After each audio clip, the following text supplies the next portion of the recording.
বাসাটা নিশ্চয়ই একটা হিস্ট্রি রয়েছে, রাইট? সেটা কি?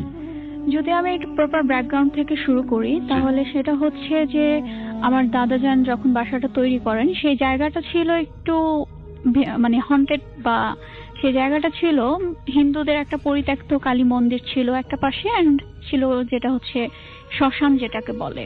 আচ্ছা। ওই জায়গাটাকে ক্লিন করে বাসাটা তৈরি করা হয়, এন্ড তার থেকেই মানে সেটা কেন্দ্র করে বাসাটার প্রবলেমগুলো শুরু হয়।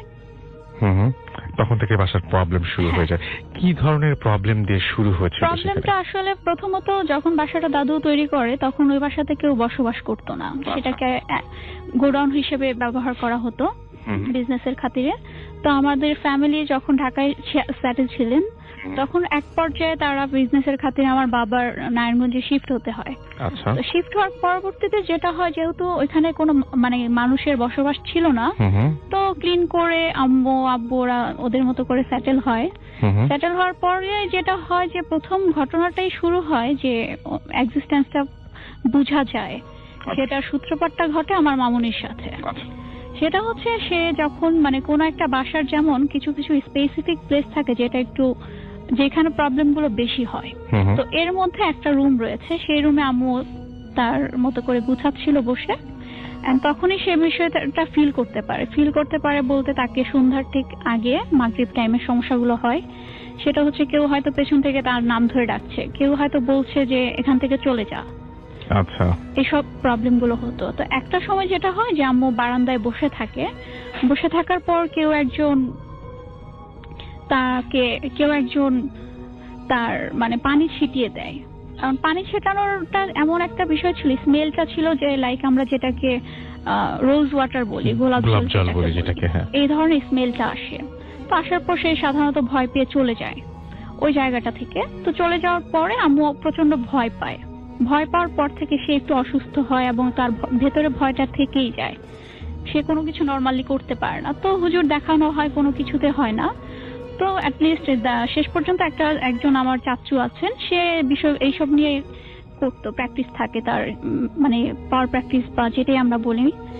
তো তখন দেখা যায় উনি আম্মুকে বলে যে আপনি যেখান থেকে তুমি ভয়টা পেয়েছো, যে বারান্দায় ভয়টা পেয়েছো, সেখানেই তোমার এটা প্রবলেমটা সলভ হতে পারে। সেটা হচ্ছে তুমি মাগরিবের টাইমে 3টা কাঠি নিয়ে বসবা, পবিত্র অবস্থায় বসবা অবশ্যই। কাঠিটা হচ্ছে মানে আমরা শলার কাঠি বলি না, হ্যাঁ ঝাড় দেওয়া হয়, যে ওই শলার কাঠিটা দিয়ে 3টা শলার কাঠি নিয়ে বাঁ দিকে রেখে তুমি বসবা, বা শোল্ডারের দিকে টাচ করে তুমি বসে থাকবা, দেন যা হওয়ার হবে। তো মাগরিবের ঠিক 2 মিনিট আগে ওখানে আম্মু সেম ওয়েতে বসার পরে যেটা হয় যে আম্মুর কন্ট্রোলে থাকে না, কন্ট্রোলের বাইরেই আম্মুর যে বাঁদিকে ছিল শোল্ডারে কাঠি 3টা, আম্মুর হাতটা অটোমেটিকলি ডান শোল্ডারে এসে টাচ করে। এটা আম্মু কিছু করে না, এটা হয়ে যায়। সাথে সাথে আম্মুর সামনে একজন মুরব্বি এসে দাঁড়ায়, হুজুর দাঁড়ায়, অনেক লম্বা করে একজন হুজুর দাঁড়ায়, বড় বড় লাল দাড়ি থাকে, পান খাওয়া অবস্থায় এরকম একজন তাকিয়ে হাসি দেয়। তো সেটা দেখে আম্মু ভয় পেয়ে চলে যায়। তো ওইখান থেকে মানে বিষয়টা শুরু হয় যে আম্মু মানে সরাসরি আসে বিষয়টা। এরপর থেকে যেটা হয় যে মানে কি বলে, সরাসরি দেখা যায় কেউ হয়তো নামাজ পড়া অবস্থায় দেখতে পাচ্ছে, কেউ হয়তো দেখছে যে অজু করছে। এই ভালো জিনিস যেটা, আমি আরেকটা কথা স্কিপ করে গিয়েছি, যে আমাদের বাসায় 2টা জিনিসের এক্সিস্টেন্স রয়েছে, সেটা হচ্ছে একটা ভালো আর একটা হচ্ছে খারাপ।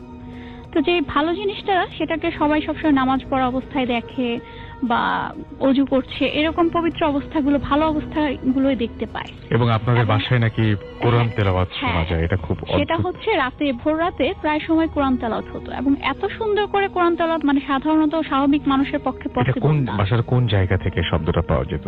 ডিয়ার লিসেনার, নতুন একটি এপিসোডে সকলকে জানাই স্বাগত। চলে আসলাম বাছাই করা কিছু ভয়ানক ঘটনা। আপনারা যারা বাছাই করা ভয়ানক ঘটনা শুনতে ইচ্ছুক তারা অবশ্যই এই ভিডিওটি না টেনে শেষ পর্যন্ত প্রত্যেকটি ঘটনা শুনতে থাকুন। প্রত্যেকটি ঘটনাই আপনাদের মাঝে অনেক ভালো লাগবে, কেননা প্রত্যেকটি ঘটনাই কিন্তু বাছাই করা ভয়ানক ঘটনা।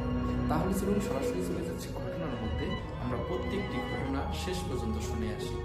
বাসার আমাদের নিচের ফ্লোরে নিচের ফ্লোর থেকে একটা কর্নার। আশেপাশের মানুষও আমি শুনলাম যে আপনাদেরকে বলতেন যে কি এত সুন্দর করে কোরআন শরীফ পড়েন। আশেপাশে সবাই কোশ্চেন করতো আম্মুকে যে ভাবি আপনাদের বাসায় কি এত সুন্দর করে কোরআন তেলাওয়াত করে। তো আম্মু তো বিষয়টা জানতোই যে প্রবলেমটা কোত্থেকে হচ্ছে।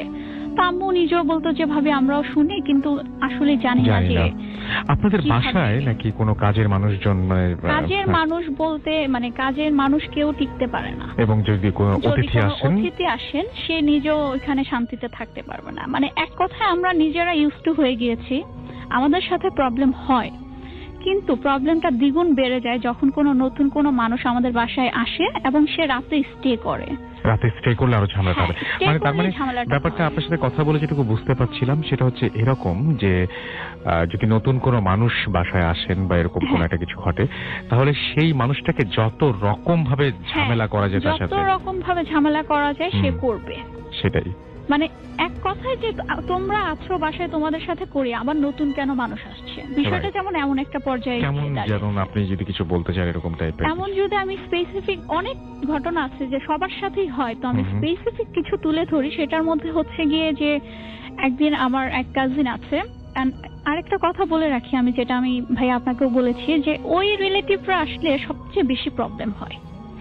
তো ওর কথাটাই আমি বলি যে ও একদিন বাসায় আসার পরে যেটা হয় যে ও দেখতে পায় আমাদের বাসাটা হচ্ছে অনেকটা ইউ শেপ, এন্ড বাসার বিবরণ যদি দিতে যায় অনেকটা পুরোনো দিনের বাসা যেরকম থাকে, স্কুল ঘরগুলো লম্বা বারান্দা চলে যায় এবং পাশ দিয়ে ছোট ছোট বা আমাদের রুমগুলো চলে যায়, এরকম একটা।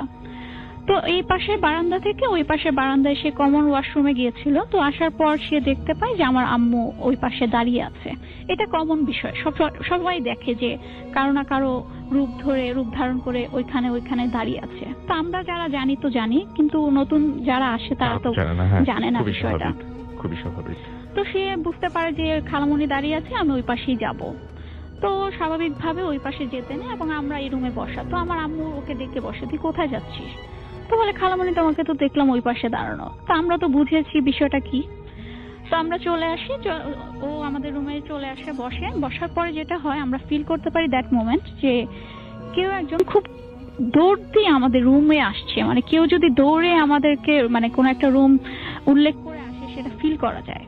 তো এক্স্যাক্টলি আমরা তো দরজার দিকে তাকিয়ে আছি, দরজাটা খোলা ছিল, তাকিয়ে আছি, দ্যাট মোমেন্ট যেটা মনে হলো যে কেউ এসে ধাক্কা খেলো, মানে ওয়ালের মধ্যে এসে যদি দৌড় দিয়ে এসে ধাক্কা খেয়ে যায়, সেম ফিলটা হলো যে কেউ একজন এসে ধাক্কা খেয়ে গেল, ভেতরে ঢুকতে পারলো না।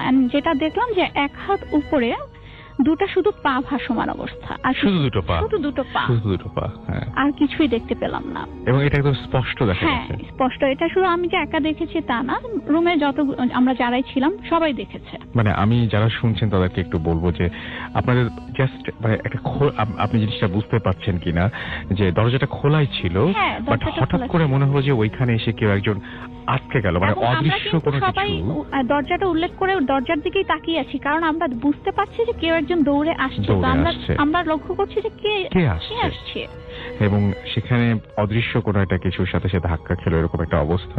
এবং আপনি কোনো সময় ভেবে দেখেন যে আপনি যেখানে বসে আছেন বা আপনি যে ঘরে বসে এখন আমাকে শুনছেন বা যে ঘরে আপনি ফিরবেন, হয়তো রাস্তায় আছেন এখন, সেই ঘরটাকে কল্পনা করুন এবং সেই ঘরের জাস্ট মানে একদম দরজার চৌকাঠের জায়গাটায় যদি আপনি দেখেন যে শুধু দুটো পা, তাহলে কেমন লাগবে আপনার?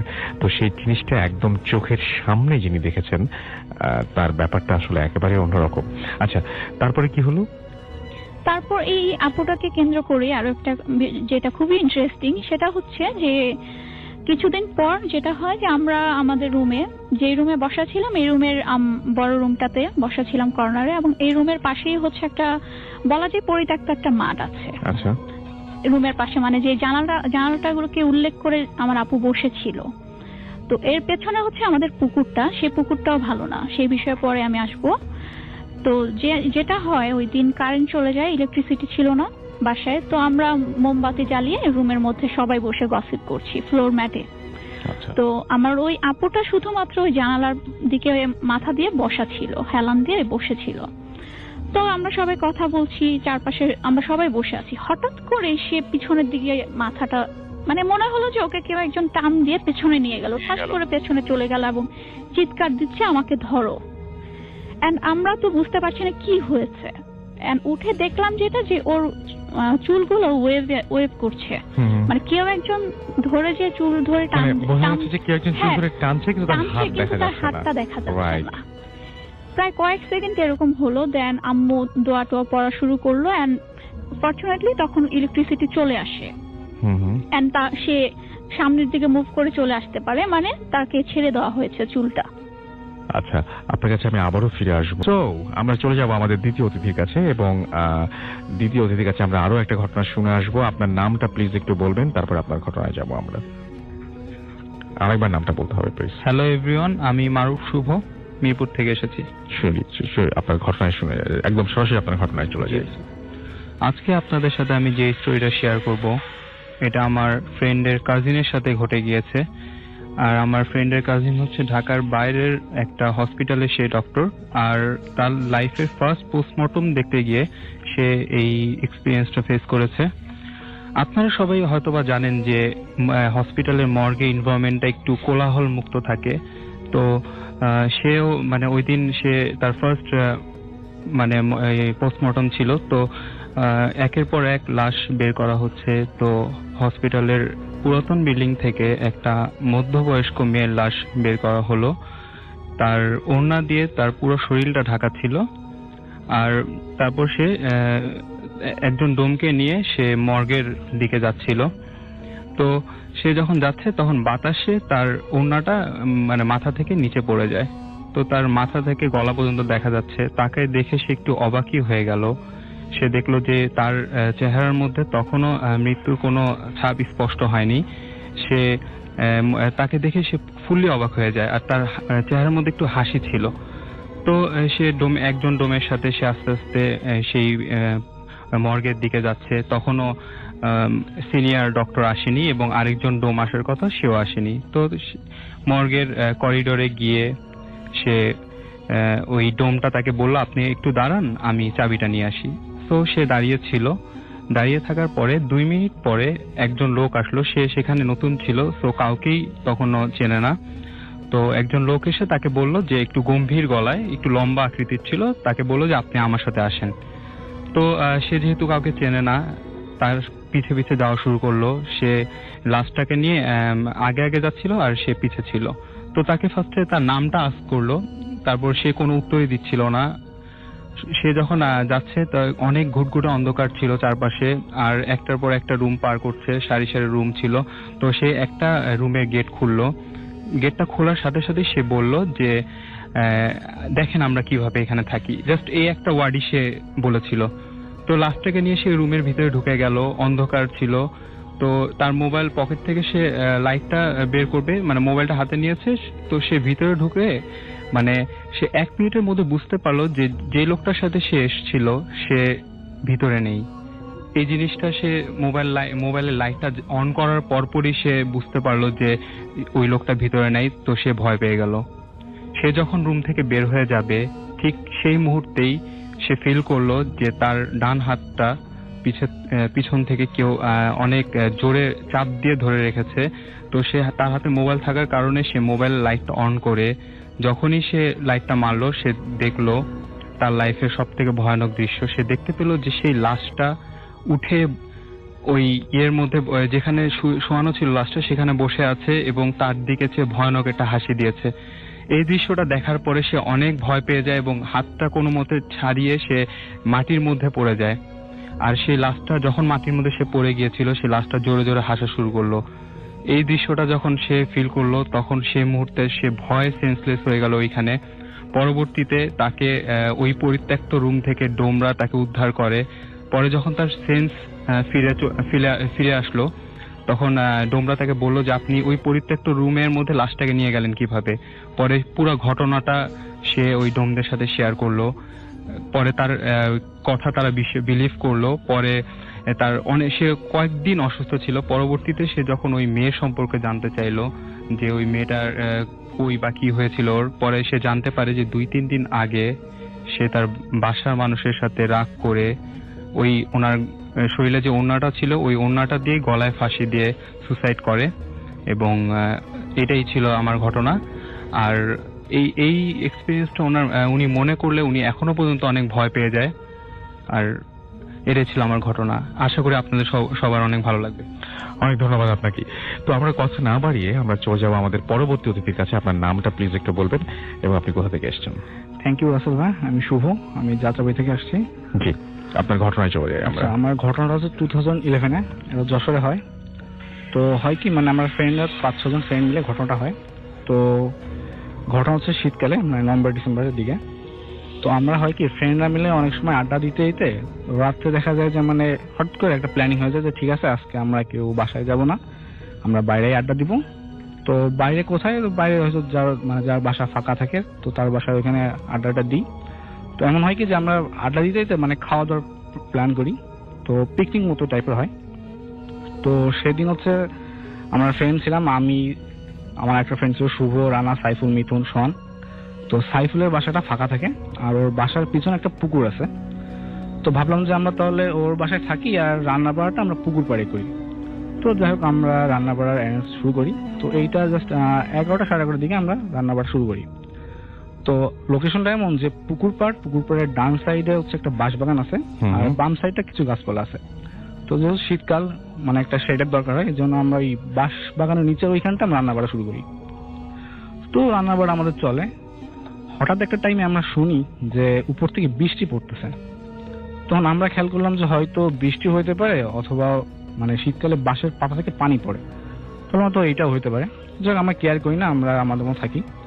তো কিছুক্ষণ পরে দেখি যে বৃষ্টি পড়াটা মানে একটু ফোর্সে বেড়ে গেছে। তো আমরা ভাবলাম তাহলে আমরা এখানে না থেকে আমরা ঘরে শিফট করি। তো হঠাৎ করে এক ফ্রেন্ড ও বললো যে ঠিক আছে তাহলে একটু ওয়েট কর, আমি একটু দেখি মানে আসলে এটা কি বৃষ্টির পানি নাকি এই গাছের পাতার পানি। তো এই বলে একটু ফাঁকা জায়গায় যায়। তো যে দেখে যে না ওইখানে জাস্ট নর্মাল।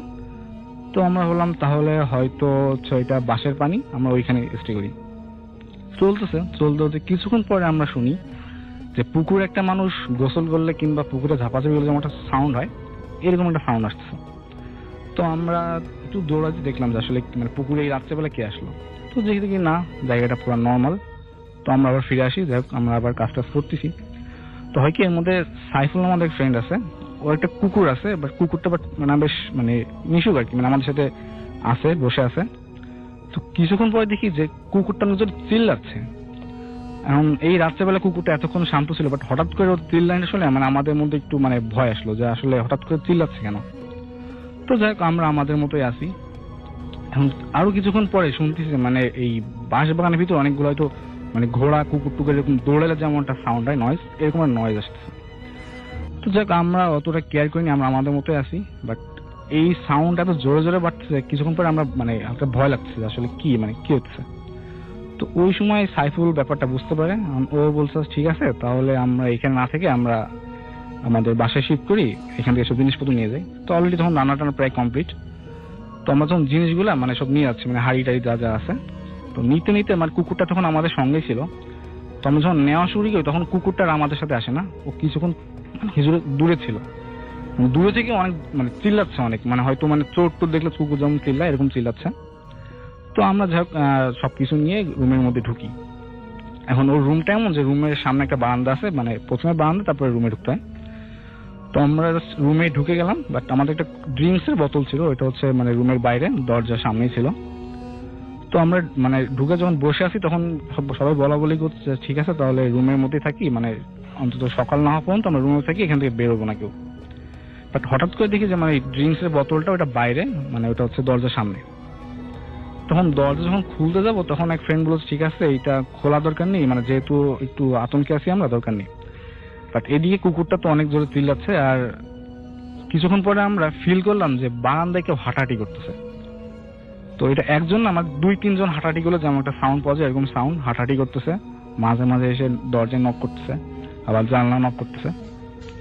আমরা তো সবাই রুমের মধ্যে বসে আছি। এইবার মানে দরজার নিচে যে ফাঁকা জায়গাটা আছে ওইখান থেকে মানে বাইরে লাইটের আলোটা মানে শেডটা আসতেছে। তো হঠাৎ করে মানে লাইটের সামনে থেকে হাঁটাহাঁটি করলে একটা শেড যেমন আসা যাওয়া করে এরকম দেখতেছি। কিছুক্ষণ পরে মানে আরেক ফ্রেন্ড মানে দরজার নিচেতে উকি মারলো, দেখতেছে যে মানে ড্রিঙ্কসের বোতলটা মানে কাছে পড়ে আছে, মানে ঠিক মানে পুরোপুরি পড়ছে বাট মানে 45 ডিগ্রি অ্যাঙ্গেলে এরকম ঝুলতেছে। তো এইটা তো একদম ইম্পসিবল যে আসলে এইটা কিভাবে হয়। তো যাক আমরা তো মানে অনেক আতঙ্কে ছিলাম, যাক মানে রুমের মধ্যেই বসে আছি, আর কুকুরটা তো বাইরে চিলে আছে একাধারে, আর বাইরে এমন একটা এনভায়রনমেন্ট যেন মানে খুব প্রচন্ড ঝড় বৃষ্টি এরকম চলতেছে। তো যাক আমরা সবাই বসেছিলাম। তো একটা টাইমে ফজরে যখন আজান দেয়, আজান দেওয়ার পরে আমরা আর ওই সাউন্ডটা শুনি নাই, তখন মানে পুরোপুরি একদম স্তব্ধ। তো যখন পুরোপুরি পরিষ্কার হয়ে যায় তখন আমরা জাস্ট দরজাটা খুলি। তো দরজা খুলে ফার্স্টে মানে বারান্দার দিকে তাকাই, দেখি মানে দুইটা মানুষের পাঁচ ছাপ। একটা হলো মানে ছাপটা আছে আপনার মানে কাদা থেকে উঠে আসলে কাদা যেমনটা ছাপ পড়ে, মানে কাদা দিয়ে মানে পাঁচ ছাপটা, আরেকটা হলো মানে রক্তের একটা ছাপ, মানে দুইটা ছাপ পড়ে আছে। তো এইটা দেখে যাক যখন মানে সকাল হয়ে গেছে আমরা অতটা ভয় পাইনি, বাট এবার ভাবলাম যে কুকুরটা কি অবস্থা দেখি। বাট কুকুরটা তো বাসার আশপাশে নাই, বাড়ির এক কোনায় দেখলাম যে কুকুরটা শুয়ে আছে। তো দৌড়া গেলাম ওইখানে, আমরা যদি কুকুরটা মানে ওটা মারা গেছে, আর কুকুরের গায়ে মানে কেউ নখ দিয়ে আঁচড় দিলে যেমন একটা দাগ এবং 3-4টা স্ক্র্যাচ করে আছে। তো এই তো হচ্ছে দেখলাম কাহিনী, আর দ্যাটস ইট, এটাই আমার ঘটনা। Thank you very much.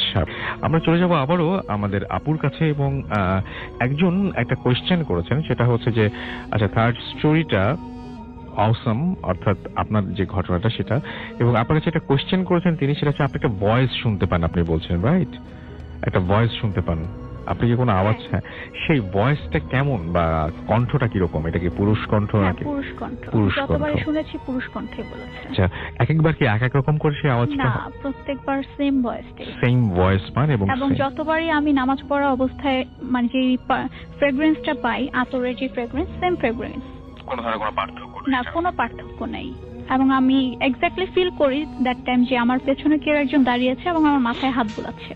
আর আমি যেহেতু ছোট থেকে এইসব বিষয়গুলোতে অভ্যস্ত হয়ে গেছে, তো আমি বর্তমানে যেটা করি যে I want to like communicate করতে চাই, যে আমি কোন একটা জিনিস ফিল করলাম যে এইখানে এই জিনিসটা হচ্ছে প্যারানর্মাল, বা কেউ বাসায় কেউ নেই, বা কোন একটা সমস্যা হচ্ছে এখানে, বুঝতে পারছি কোনো কিছুর এক্সিস্টেন্স এখানে আছে। দ্যাট টাইম আমি যেটা করি, আমি কমিউনিকেট করার চেষ্টা করি, যে আমি জাস্ট বলি যে আমি তো আপনাদের কোনো ক্ষতি করিনি, আমারও কোনো ক্ষতি করবেন না, আমাকে ভয় দেখানোর দরকার নেই, এরকম কিছু আমি কমিউনিকেট করার চেষ্টা করি। আর এইসব মানে এই জিনিসটা আমার ভয়টাকে নিজে মানে কাবু করা যেটাকে বলে, এটা আমি আসলে নিজে মাঝে মাঝে মেডিটেশন করা যেটা বলে পজিটিভ এনার্জির জন্য, এই জিনিসটা আমি করে থাকি। আর নামাজ তো অবশ্যই আমি পড়ি। তো এইসব বিষয়গুলোর জন্য মানে এখন ভয়টা আসলে মানে যে কোনো কিছুই হলেও সেটাকে আমি আসলে ভয় পাই না। আচ্ছা, আপনার ঘটনায় আমি আবারও আসবো। তার ফারনাজ আমাদের সাথে রয়েছেন, আপনার ঘটনা শুনি আমরা, এবং আপনি এখন যে ঘটনাটা বলবেন সেটা কি রিসেন্টলি ঘটে যাওয়া নাকি আগের কোনো ঘটনা বলবেন আপনি? রিসেন্টলি গতকালকেও ঘটে গিয়েছে, যদি সুযোগ হয় আমি কি আগেরটা বলবো? আপনি জি প্লিজ আপনি বলেন, তাহলে আগেরটাই শুনি। ওকে, তাহলে যেহেতু আমি আমার বাসাকে কেন্দ্র করে সব কথা বলছি, তো আমার বাসাকে কেন্দ্র করে আমি এখন যেটা বলবো, আমি মানে প্রথমে বলেছিলাম যে প্রত্যেকটা বাসার কিছু স্পেসিফিক প্লেস থাকে। তো তার মধ্যে একটা প্লেস হচ্ছে যে আমাদের কর্নারে একটা সিঁড়ি রয়েছে, যেটা নিচ থেকে ছাদ পর্যন্ত ওঠা যায়। পেছনে একটা সিঁড়ি আছে, দুটা সিঁড়ির মাঝখানে, ওটা হচ্ছে পেছনের সিঁড়িটা। তো এই পেছনের সিঁড়িটা সবগতভাবে ভয়ের কারণেই খারাপ দেখে কেউ ইউজ করা হয় না রাতের বেলা। সন্ধ্যার পর কেউ এখানে যাওয়া আসা একেবারেই নিষিদ্ধ। তো এখানে অনেকগুলো ইনসিডেন্টস হয়েছে। তো এর মধ্যে একটা যেটা বলবো আমি এখন, সেটা হচ্ছে যে আমাদের আগেই বলেছি যে বুয়াদের উপরে, কাজের লোকদের উপরে অনেক অত্যাচার হয়। তো প্রত্যেকটা কাজের লোককে আম্মু অ্যালার্ট করে দেয় যে সন্ধ্যার পর ওইখানে যাতে না যায় কেউ। তো আম্মু নিজের কারণে, ব্যক্তিগত কারণে, তার রান্নাঘরের হাঁড়ি পাতিল যেটা হয় সেটা হচ্ছে ওই সিঁড়ির ওই পেছনেই একটা স্টোর রুম আছে। তো সে রাতে প্রয়োজনে, সে দিনে নিয়ে আসতে পারেনি, রাতে নিয়ে আসতে হবে। তো তার জন্য সে বুয়াকে বলে। ইন দ্যাট টাইম আমাদের বাসায় যে পুরনো বুয়া, তারা তো জানে এই বিষয়গুলো ওইখানে খারাপ, তো ওরা যাবে না, সন্ধ্যা হয়ে গেছে, তারা যাবে না। তখন ছিল রাত 8টা কি 8:30 বাজে। ওই দিনই নতুন একটা কাজের মেয়ে আমাদের বাসায় জয়েন করে। সে আমাদের বাসার সম্বন্ধে কোনো ধারণাই নেই, তাকে কিছুই বলা হয় নাই যে আমাদের বাসায় প্রবলেম আছে বা এরকম কিছু। তো বুয়ারা চালাকি করে তারা যায় না, তারা সামনে দাঁড়িয়ে থাকে এবং মেয়েটাকে বলে যে তুমি ওই নিচে থেকে একটা স্পেস আছে, দুটা সিঁড়ির মাঝখানে একটা স্পেস আছে, ওইখানে স্টোর রুমের মতো আম্মুর এইসব কুকারিজ গুলা থাকে। তো ওই মেয়েটাকে পাঠায় যে তুই ওইখান থেকে গিয়ে এগুলো নিয়ে আয়, আমরা এখানে দাঁড়াচ্ছি। তো মেয়েটা তো কিছু বুঝতে পারে না, মেয়েটার বয়স 14 কি 15। তো মেয়েটা নিচে যায়, ওইখানে একটা লাইট জ্বালানো থাকে। তো মেয়েটা নিচে যায়, গিয়ে নিয়ে আসার জন্য 4-5টা সিঁড়ি স্টেপ করার পর সে ফ্রিজ হয়ে যায়, টোটালি ফ্রিজ, সে মুভ করতে পারে না এবং সে প্রচন্ড জোরে চিৎকার করে কান্না করতে থাকে এবং বলতে থাকে যে আমাকে নিয়ে যাও, আমাকে মেরে ফেলবে, আমাকে নিয়ে যাও, এটা কি? তো বুয়ারা তো বলতেছে তুই চলে আয়, পেছনে চলে আয়, তুই উঠে চলে আয়, কি হয়েছে, তুই চলে আয়। তো বলতেছে আমি তো নড়াচড়া করতে পারতেছি না, আমি কিছু করতে পারতেছি না, আমাকে ধরো, ওইটা আমাকে মেরে ফেলবে। ও শুধু এটা বলে চিৎকার করতে থাকে। এন্ড মানে দ্যাট টাইম বুয়ারা নিজেরাও বুঝতে পারে বিষয়টা এবং বুয়ারাও চিৎকার করে আম্মু আমরা সবাই চলে যাই ওখানে, আব্বু আমরা সবাই যাই ওই প্লেসে। যাওয়ার পর দেখি স্টিল মেয়ে ফ্রিজ হয়ে কান্না করতেছে, সে কোনো নড়াচড়া করতে পারতেছে না। এক পর্যায়ে 5-6 মিনিট পরে আব্বু ওরা গিয়েও নিজেরাও নিয়ে আসতে পারতেছে না মেয়েটাকে ধরে, ওইখান থেকে মুভ করাতে পারছে না কেউ, মনে হচ্ছে মানে কেউ ওকে ধরে রাখছে শক্ত করে, ওখান থেকে ওকে আসতে দিবে না, এরকম একটা বিষয়। তো কিছুক্ষণ পর মেয়েটা নিজেই ফ্রেন্ড হয়ে যায়। ফ্রেন্ড হওয়ার পর তাকে উপরে যখন নিয়ে আসা হয়, কিছুক্ষণ পর যখন তার সেন্স আসে, সেন্স আসার পরে তাকে জিজ্ঞেস করা হয় যে কি হয়েছিল। হুজুর আসে এবং এর মাঝখানে হুজুর আসে, হুজুর এসে অনেক কিছু করে। দেন মেয়েটার সেন্স আসার পর মেয়েটা বলে যে আমি যখন যাই ঠিক যেখানে কুকারিজগুলো রাখা হয়, যে টেবিলটা ছিল ওইখানে, ওইটার উপরে কালো পশমওয়ালা ভাল্লুক টাইপের কিছু একটা, প্রচন্ড কালো পশম, চোখগুলো লাল করে তার দিকে তাকিয়ে এগিয়ে আসছিল এবং এসে ওইখানে বসেছিল, বসে শুধু হাতটা দিয়ে তার পা দুটো ধরে রেখেছে। সে ওইখানে বসা কিন্তু হাত দিয়ে তার পা ধরে রাখছে, এরকম একটা বিষয়। দ্যাটস দ্য রিজন যে সে কোনো মুভ করতে পারছিল না। এই ছিল একটা, ওই প্লেসটা নিয়ে এই ছিল একটা বিষয়। আচ্ছা, আর রিসেন্টলি কালকে আপনার সাথে একটা ঘটনা ঘটেছে, সেটা শুনে ফেলি আমরা। গতকালকে যে ঘটনাটা ছিল সেটাকে কেন্দ্র করে এর আগের রাতে আমার সাথে একটা বিষয় হয়। সেটা ছিল রাত 10টা সাড়ে 10টার দিকে, আমি শুয়ে আছি, লাইট অন করা, টোটালি ভালো। তো আমার রুমের হচ্ছে আমার একটা জানালার পাশেই আমার বেডটা। তো ওই জানালার পাশ দিয়ে একটা গলি চলে গেছে, ওই গলিতে মানে ইউজ করা হয় না, এরকম একটা গলি। তো ওই পাশ থেকে জানালার মধ্যে মনে হচ্ছে কেউ রাগ করে যেমন ফুফু করে একটা শব্দ করে, মানে কেমন একটা শব্দ করে রাগ হয়ে গেলে কোনো মানুষ বা যেই হোক, ওরকম একটা শব্দ করতেছে। তো আমি আগেই বলেছি যে আমি কমিউনিকেট করার চেষ্টা করি।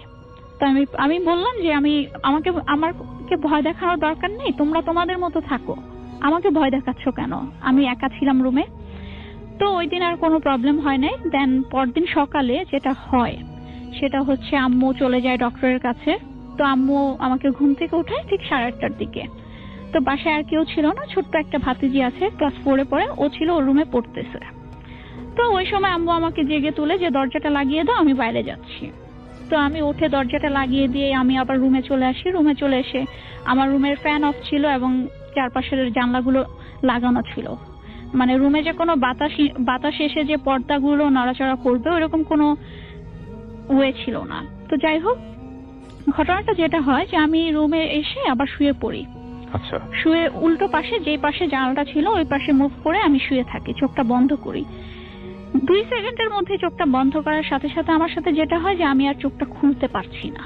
আচ্ছা, খুলতে পারছি না এবং আমি চোখ বন্ধ করে ফিল করছি যে আমার রুমের পর্দাটা নড়ছে এবং আমার পেছনে কোনো একটা বাচ্চা মেয়ে দাঁড়িয়ে ওই সেম ফোফো করে রাগ করে যেই শব্দটা করে ওরকম ফুফু করে একটা শব্দ করছে, মানে সে প্রচন্ড রেগে আছে, এরকম একটা সাউন্ড করতেছে এবং চুপ দাঁড়িয়ে আছে। এবং আরেকটা বিষয় আমি বলে রাখি যে আমি ঘুমিয়ে থাকি বা আমার সাথে যদি ঘুমানোর সময় যদি আমার আশেপাশে কোনো প্যারানরমাল অ্যাক্টিভিটিস হয়ে থাকে সেটা আমি সেন্স করতে পারি, এটা আমার সাথে হয়। তো দ্যাট টাইম আমি তো ঘুমাচ্ছিলাম না। তো যাই হোক, যেটা হয়, তো আমি মুভ করতে পারছিলাম না। স্লিপ প্যারালাইসিস হলে যেটা হয় আমরা, বা বোবা ধরলে যেটা হয়, আমার সাথে সেম ওই জিনিসটাই হচ্ছিল। তো আমি কয়েক সেকেন্ডের মাথায় আমি ওই টাইমেই কোনো কিছু করতে পারছি না। আমার প্রচন্ড বুকে ব্যথা এবং আমার ঘাড় পিঠ পুরোটা ব্যথা করতেছে, পুরো বডি আমার ব্যথা হচ্ছে, মনে হচ্ছে কেউ চেপে ধরছে আমাকে। এন্ড আমি মনে মনে মানে ভেতর ভেতরে ইয়াসিন সূরা পড়তেছি এবং কয়েক মিনিটের মাথায় 2 মিনিটের মাথায় আমি উঠে বসে পড়ি। বসার পর আমি তাকিয়ে দেখলাম যে সেম আমার রুমের পর্দাটা ওয়েভ করছে, নড়াচড়া করতেছে। কিন্তু আমি প্রথমে বলেছি যে পর্দাগুলো নড়ার জন্য কোনো ওয়ে নাই, কারণ ফ্যানগুলো অফ ছিল, জানলা লাগানো ছিল। এন্ড কোন রকম ওই শব্দটা স্টিল আমি বসার পরও পাচ্ছি এবং ভয়ে আমি জাস্ট ডান দিকে তাকালাম। তাকানোর পর সেম জিনিসটাই দেখলাম যে একটা ছোট্ট মেয়ে, চুলগুলো বড় বড় করে, আমার দিকে এমন রাগান্বিত ভাবে তাকিয়ে আছে যে মানে, এবং মেয়েটার ফিগার যতটুকু করলাম যে সে আমার যে ভাতিজিটা তার মতোই, টোটালি তার মতো, শুধু চুলটাই বড়, সেম তার মতো, শুধু চুলটা বড়, আমার দিকে এভাবেই তাকিয়ে মানে খুবই রাগান্বিত ভাবে তাকিয়ে আছে, মনে হচ্ছে আমাকে মেরে ফেলবে। তো আমি তখনও ইয়াসিন সূরা লাউডলি পড়ছি, তখন লাউডলি ইয়াসিন সূরাটা পড়ার পরে কয়েক সেকেন্ডের মধ্যে আমার সামনেই সেটা ভ্যানিশ হয়ে যায়। এই যে চেহারাটা দেখেন আপনি, এই চেহারাটা একদমই চেনেন না মনে হয়। না, আচ্ছা, কিন্তু পুরো ফিগারটা যেমনটা ছিল, আমার ভাতিজিটাকে আমি যেমন দেখে মনে হলো ওই দাঁড়িয়ে আছে, চুলটা দাঁড়িয়ে আছে। অনেক বড়, মানে কেমন জানি, এটা আসলে বোঝানো যাবে না। ওকে, সো এটাই আপনার জীবনের ঘটনা, এটা এবং রিসেন্ট কালকের ঘটনা। হ্যাঁ, তার মানে আপনারা বাসা চেঞ্জ করলেও এই বাসাতেও আপনার সাথে সেই সমস্যাগুলো আপনার সাথে এবং এই সমস্যাগুলো কি, আরেকটা জিনিস আমি বলি যে এই বাসায় আমি যখন নতুন বাসায়, এই বাসায় আসার পরেও যেটা হয়, আম্মু যখন মানে বাসাটা যখন খালি থাকে, আম্মু চলে গেছে বা বাসাটা টোটালি খালি, আমি একা আছি, আর আমি একটু পর্দা মানে দিনের বেলাও আমি একটু অন্ধকার পছন্দ করি, তো দ্যাটস দ্য রিজন যে আমি পর্দা সব লাগানো থাকে, একটু অন্ধকার হাপচা, একটু ছায়া, এরকম একটা পরিবেশ সবসময় আমি রাখি। তা আম্মু চলে যাওয়ার পরও যেটা হয় যে প্রায় সময় রান্নাঘরে শব্দ হচ্ছে, আমার রুমের পাশেই হচ্ছে ডাইনিং স্পেস, কেউ হয়তো বা দেখা গেছে গ্লাস ছুঁড়ে ফেলে নিচে ফেলে দিচ্ছে, কেউ হয়তো দৌড়ে যাচ্ছে, এরকম অনেক বিষয়গুলো ফিল করি। ওকে, ঠিক আছে, থ্যাংক ইউ ভেরি মাচ আপনার ঘটনার জন্য। আসসালামু আলাইকুম রহমতুল্লাহি ওয়া বারাকাতুহু। রাসেল ভাই এবং মাসুম ভাই সহ সমস্ত ভূত এফএম এর শ্রোতাদের জানাই ভৌতিক শুভেচ্ছা। এখন অনেক রাত, গভীর রাত, আর আমার সাথে যে ঘটনাটা ঘটে তা গভীর রাতেই ঘটে, আর আমি এখন আপনাদের সেই ঘটনাটা শোনাবো। আমার নাম মোহাম্মদ রাজু খান, বাড়ি মানিকগঞ্জ জেলা শিবালয় থানা, গ্রাম টেপরা। আমি গত 10 বছর যাবৎ কুয়েতে কাজ করি। 10 বছরের ভেতর 8 বছরে আমি ট্যাক্সি চালাই। তো আমি দিনের চাইতে রাত্রে বেশি গাড়ি চালাতাম, আমার কাছে ভালো লাগতো। তো আমি আমার ঘটনা শুরু করছি। 2008 জুন অথবা জুলাই, প্রচন্ড গরম তখন। আমি কুয়েত সিটিতে প্যাসেঞ্জারের উদ্দেশ্যে ঘুরতে, হঠাৎ এক আওয়াজ আসলো, ট্যাক্সি ট্যাক্সি। আমি ভাবলাম নর্মালি কোনো প্যাসেঞ্জার গাড়ির জন্য ডাকতেছে। আমি দাঁড়াইলাম। মার্কেটের সাইড থেকে তো অন্ধকার ছিল, ওই সাইড থেকে একজন লোক বের হয়ে আসলো, সে বললো যে আবদালি যাবে। এখানে বলা দরকার আছে যে কুয়েত সিটি থেকে আবদালির দূরত্ব 140 থেকে 50 কিলোমিটার। আমি ভদ্রলোককে বললাম অনেক দূরের পথ, ঠিক আছে যাবো, কিন্তু ভাড়া বেশি দিতে হবে। সে বললো ভাড়া নেওয়ার সমস্যা নেই। তার হাতে দুটো লাগেজ ছিল, সেই লাগেজ দুটো আমি গাড়ির ডিগ্গি খুললাম, সে লাগেজ দুটো গাড়ির ডিগ্গিতে রাখলো।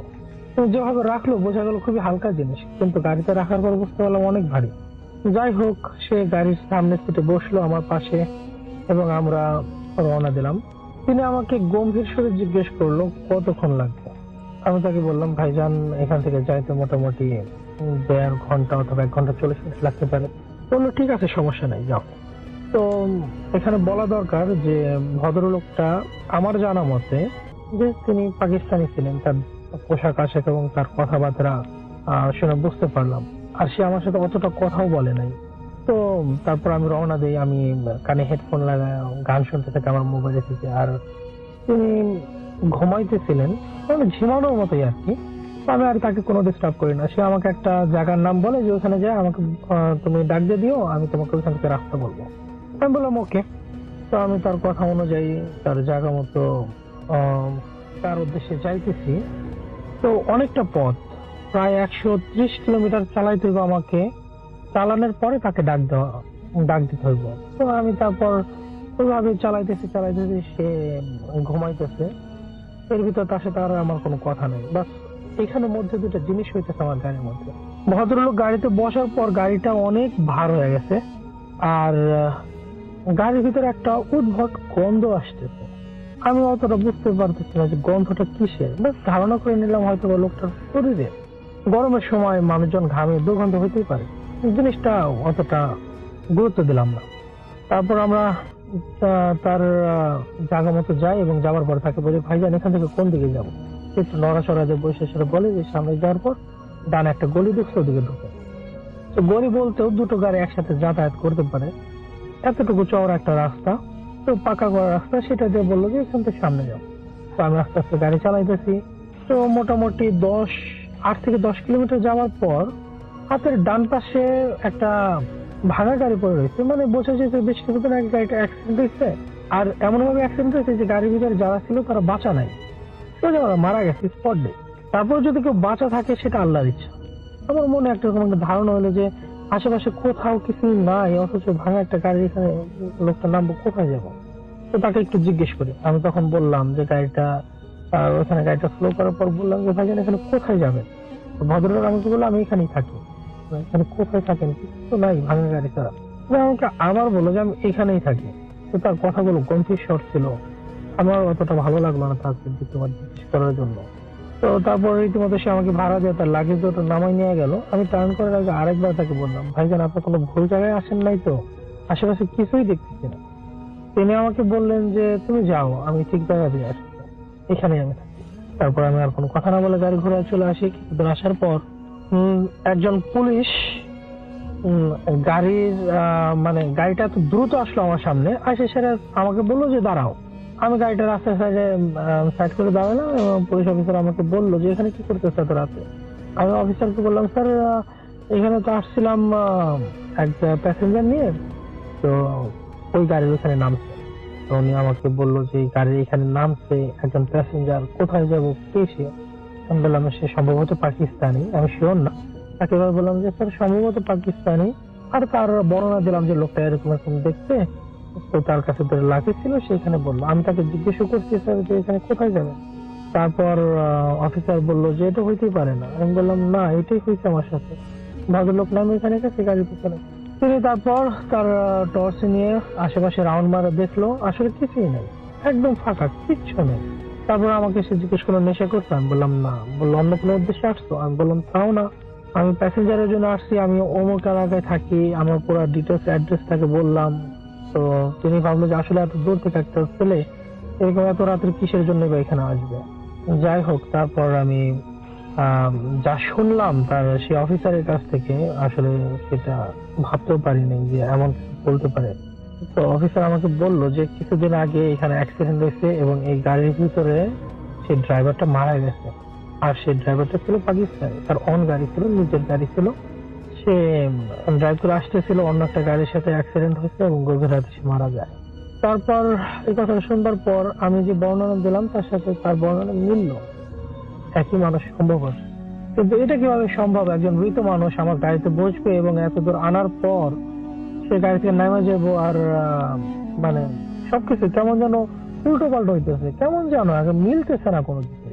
আমি তো ভয়ে মোটামুটি আমি ভয় শেষ, কিন্তু শেষ যাই হই না কেন, তারপর তো আমাকে আমার বাসায় আসতে হবে, আমার গাড়ি নিয়ে আসতে হবে, আমি এত দূর গেছি।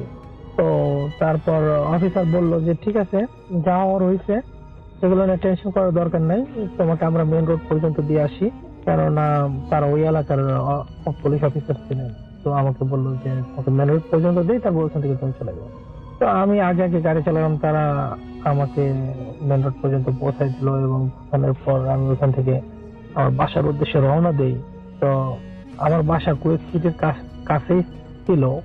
তো আসতেছিলাম, হঠাৎ করে মনে পড়লো প্রায় 50-60 কিলোমিটার আসবার পর আমার মনে পড়লো যে আমার পকেটে যে টাকা, মানে ভদ্রলোক যে আমাকে ভাড়া দিচ্ছে সে টাকাটা কি আছে না সেটাও ভ্যানিশ হয়ে গেছে। তো টাকার দিকে তাকায় দেখি না, পকেটে হাত দিয়ে দেখি না, টাকাটা আছে, একটা 10 দিনের নোট, একটা 5 দিনের নোট, সেটা আছে। এবং সে ভদ্রলোক আমার গাড়িতে বসবার পর যে গন্ধটা ছিল, টাকা দিয়ে ওরকম একটা গন্ধ আসতেছে। এবং গাড়িতে বসবার পর যে গাড়িটা ভার ভার লাগতেছিল, সেই ভাবটা নাই, আস্তে আস্তে শেষ হয়ে যাচ্ছে। অনেকটা আমি হালকা ফিল করতেছি, আমার গাড়ি থেকে গন্ধও কমতেছে। যতই আমি দূরে আসতেছি ওই প্লেস থেকে, যত দূরে যাইতেছি ততই যেন আমার কাছে হালকা মনে হচ্ছে। আর শুধু ঘুরে ফিরে একটাই জিনিস মনের ভিতরে আসতেছে, কেন এমন হইলো? আমি সেই মানুষটা কেন ছিলাম যার সাথে ঘটনাটা ঘটলো? অন্য কেউ কেন হলো না? বা এই লোকটা কি করতে চাইছিল, কি তার উদ্দেশ্য ছিল? সবকিছু মিলায় যেন কোনো রেজাল্ট আসতেছিল না আমার কাছে। সব জায়গায় লাস্টে যায় সেটা প্রশ্নবোধক চিহ্ন ছিল যে কেন, কিন্তু তার কোনো আনসার পাইছিলাম না। আর অতটা মাথাও ঘামাই নেই, কেননা এটা নিয়ে যতটাই টেনশন করবো ততটাই খারাপ লাগবে। আর সময়ের সাথে ব্যস্ত জীবনে ব্যস্ততার সাথে সবকিছু ভুলে যাই। তো আমি ইদানিং ভূত এফএম শুনি, তো ভালো লাগে, খুব সুন্দর একটা অনুষ্ঠান। আমার সাথে এমন আর কোনো বড় কোনো ঘটনা নাই। তো এই গভীর রাতে আবারও আপনাদেরকে সবাইকে জানাই ভৌতিক শুভেচ্ছা। আর সবাই আমাদের জন্য দোয়া করবেন, যারা আমরা প্রবাসী আছে আমাদের সাথে যেন এমন ঘটনা না ঘটে। আর আমি আপনাদের জন্য দোয়া করি, আল্লাহ আপনাদের সবাইকে ভালো রাখুক। আসসালামু আলাইকুম রহমতুল্লাহি ওয়া বারাকাতুহু। 2010 সালে রামপুরা থেকে এসেছিলেন উপমা এবং তিনি বলেছিলেন এই ধরনের একটি ঘটনা। চলুন শুনে আসি। আমি উপমা, রামপুরা থেকে এসেছি। তো যেটা হচ্ছে 2007 আগস্টের ঘটনা। আচ্ছা। আমরা নতুন বিয়ে করেছি, তো একদম মানে আলাদা একটা সংসার, আলাদা একটা জায়গা। তো যেটা হয়েছে যে এটা ঘটনাটা শাহজাদপুরে। তো আমরা একটা বাসা নেই, বাসাটা যেহেতু একদম নতুন শুরুটা, সেটা আমাদের বাসাটা ছিল একটা 7তলা বাড়ির ছাদে। ওকে, ওটা বেডরুমের একটা বাসা, পাশেই কিচেন। তো বাসাটা ছিল এরকম যে আপনার ছাদে উঠতেই হাতের ডান পাশে, তো ওটার 4-5টা ঘোরানো স্পেস, এরকম একটা বাসা। দেন বাসাটাতে ওঠার পর 4-5 দিন পরে আমার কাছে কেন যেন মনে হলো যে বাসাটা সামথিং একটা প্রবলেম, যে কিছু একটা আছে, কিছু একটা হচ্ছে। ওকে। তো ফার্স্ট যেটা হলো, একদম শুরুর দিকে এরকম 4-5 দিন পর হঠাৎ মনে হতো রাতের বেলা যে শব্দ হচ্ছে, কোনো একটা সাউন্ড হচ্ছে। তো শব্দটা একদম মানে কখনো কখনো খুব জোরে, কখনো কখনো আস্তে, আবার কখনো কখনো মনে হতো যে ছাদে হচ্ছে, কখনো মনে হতো নিচে হচ্ছে। তো একটা পর্যায়ে ওটা অতটা গুরুত্ব দেইনি, যে হতেই পারে, এরকম হতেই পারে। তো এরপরে মোটামুটি ওখানে থাকার প্রায় 15-20 দিন পরের একটা ঘটনা বলি, যেটা আমি মেলে আপনাকে লিখেছিলাম। তো ঘটনাটা হচ্ছে এরকম যে একদিন রাতের বেলা আমরা সাধারণত একটু দেরি করেই ঘুমাই। তো ওই দিন রাতে বোধহয় 1টার দিকে ঘুমোতে গেছি, আমি ঘুমিয়ে গেছি। তো আমার হাজবেন্ড ও যেটা করলো যে রাত 2:30টার দিকে ও আমাকে দেখলাম ঠেলতেছে ছাদ দিয়ে, যে উঠো কিছু একটা প্রবলেম। তো আমি উঠে বসছি যে কি ব্যাপার। তো বলতেছে যে কিছু একটা শব্দ করতেছে, একটু খেয়াল করে শোনো। তো আমি খুব খেয়াল করে শুনতেছি এরকম যে হ্যাঁ, ছাদে খুব শব্দ হচ্ছে। যেহেতু আমাদের একদম ছাদের পাশেই, জানালা খুললেই ছাদ। মানে আপনাদের ছাদে না, মানে আপনাদের সামনে যে ছাদের যে খোলা যে অংশটুকু, সেখান থেকে সাউন্ড আসছে। ওকে। তো খুব শব্দ হচ্ছে, মানে শব্দটা এরকম যে একবার মানে ভেঙে চুরে নিয়ে যাচ্ছে, এরকম একটা অবস্থা। তো ওইখানে সম্ভবত পাখির একটা খাঁচা ছিল আমাদের জানালার বাইরে। তো ওটা বাড়িওয়ালা বা কারো। তো আমি ফার্স্ট ভাবছি যে ওইটা কোন একটা সাউন্ড, যে বাতাসে এটা করছে। তো আমি জানালার পাশে যে দেখলাম যে না, ওরকম কিছু না, ওটা ঠিক আছে। কিন্তু আমার কাছে মনে হচ্ছে যে ছায়ার মতো একটা কিছু জানালা থেকে সরছে আবার আসছে। দেন আমি মানে খুব ভয় পেয়েছি, সোজা কথা। কারণ তখন আমার আরো 4-5 বছর আগের কথা, তো খুব ভয় পাইছি। তো আমি মোটামুটি দোয়া কালাম যা জানি এগুলো পড়তেছিলাম, এরকম একটা অবস্থা। তো এরপরে যেটা হলো যে আমি মোটামুটি আমরা দুজনই সারাটা রাত এই মানে বিভৎস সব শব্দ, মনে হচ্ছে যেন একদম মানে বাড়ি ঘর উড়াই নিয়ে যাচ্ছে, এরকম একটা অবস্থা। তো এরপরে যখন ফজরের আজানের কিছুক্ষণ পরে, তো আমাদের পাশে একজন ভাবি ছিল। আমি ভাবিকে ফোন করে বললাম যে ভাবি বের হইয়েন না, এখানে একটা প্রবলেম হচ্ছে। তো ভাবি বললো যে আমিও শুনতেছি, আপনারাও বের হইয়েন না, আমি তো খুব ভয় পাইতেছি। তো আমি বললাম যে ঠিক আছে, আপনি জাস্ট বের হইয়েন না। তো রাতটা গেল, সকালবেলা ঠিক ফজরের আজানের পরপর, তো ওই সময়টা আমরা বেরোলাম, আমি ভাবি ও আমরা সবাই বেরোলাম। তো বেরোই যেটা দেখতেছি যে ছাদের মধ্যে মনে হচ্ছে যে কোনো একটা কিছু, মানে কোনো কিছু একটা কাটলে, মুরগি বা কোনো কিছু কাটলে যেরকম ছিটানো রক্ত থাকে না, এরকম ছেটানো রক্ত পুরা ছাদের মধ্যে। আর পিছনের দিকে একটা জায়গা। তো ওই জায়গাটায় মানে আমি আপনাকে দেখে বুঝতে পারছি যে কেমন লাগছে, মনে পড়ে আমার আসলে ওরকম লাগছে। যে তারপর আমি ওই পিছনের দিকটা, ওকে আমি বললাম যে এখানে যেহেতু এরকম অবস্থা, তো আমার মনে হয় পিছনের দিকটা যাওয়া উচিত। আর একটা কথা আগেই বলি, যেটা হলো যে ওই ছাদে বাড়িওয়ালা সম্পূর্ণ নিষেধ ছিল, কেউ উঠতে পারবে না, মানে ওই পেছনে ছাদে যেতে পারবে না, মানে পেছন সামনে ছাদে কেউই যেতে পারবে না। আচ্ছা, শুধু আমরা থাকি, একমাত্র আমরা যাব, বিকজ আমাদের কাপড় নাড়তে হয়, অনেক ধরনের প্রয়োজন থাকে, তো আমরাই যেতে পারবো, আচ্ছা, অন্য কেউ না। তো যেটা হলো যে ওকে আমি বলার পর ও ওই ঠিক পিছনের দিকটায় গেল। তো পিছনের দিকটায় যে ও ডাকছে, ডাকার পরে আমি যে দেখলাম যে মনে হয় যে 4-5 বছরের একটা বাচ্চা, সে হেঁটে গেছে বাট এক পায়ে।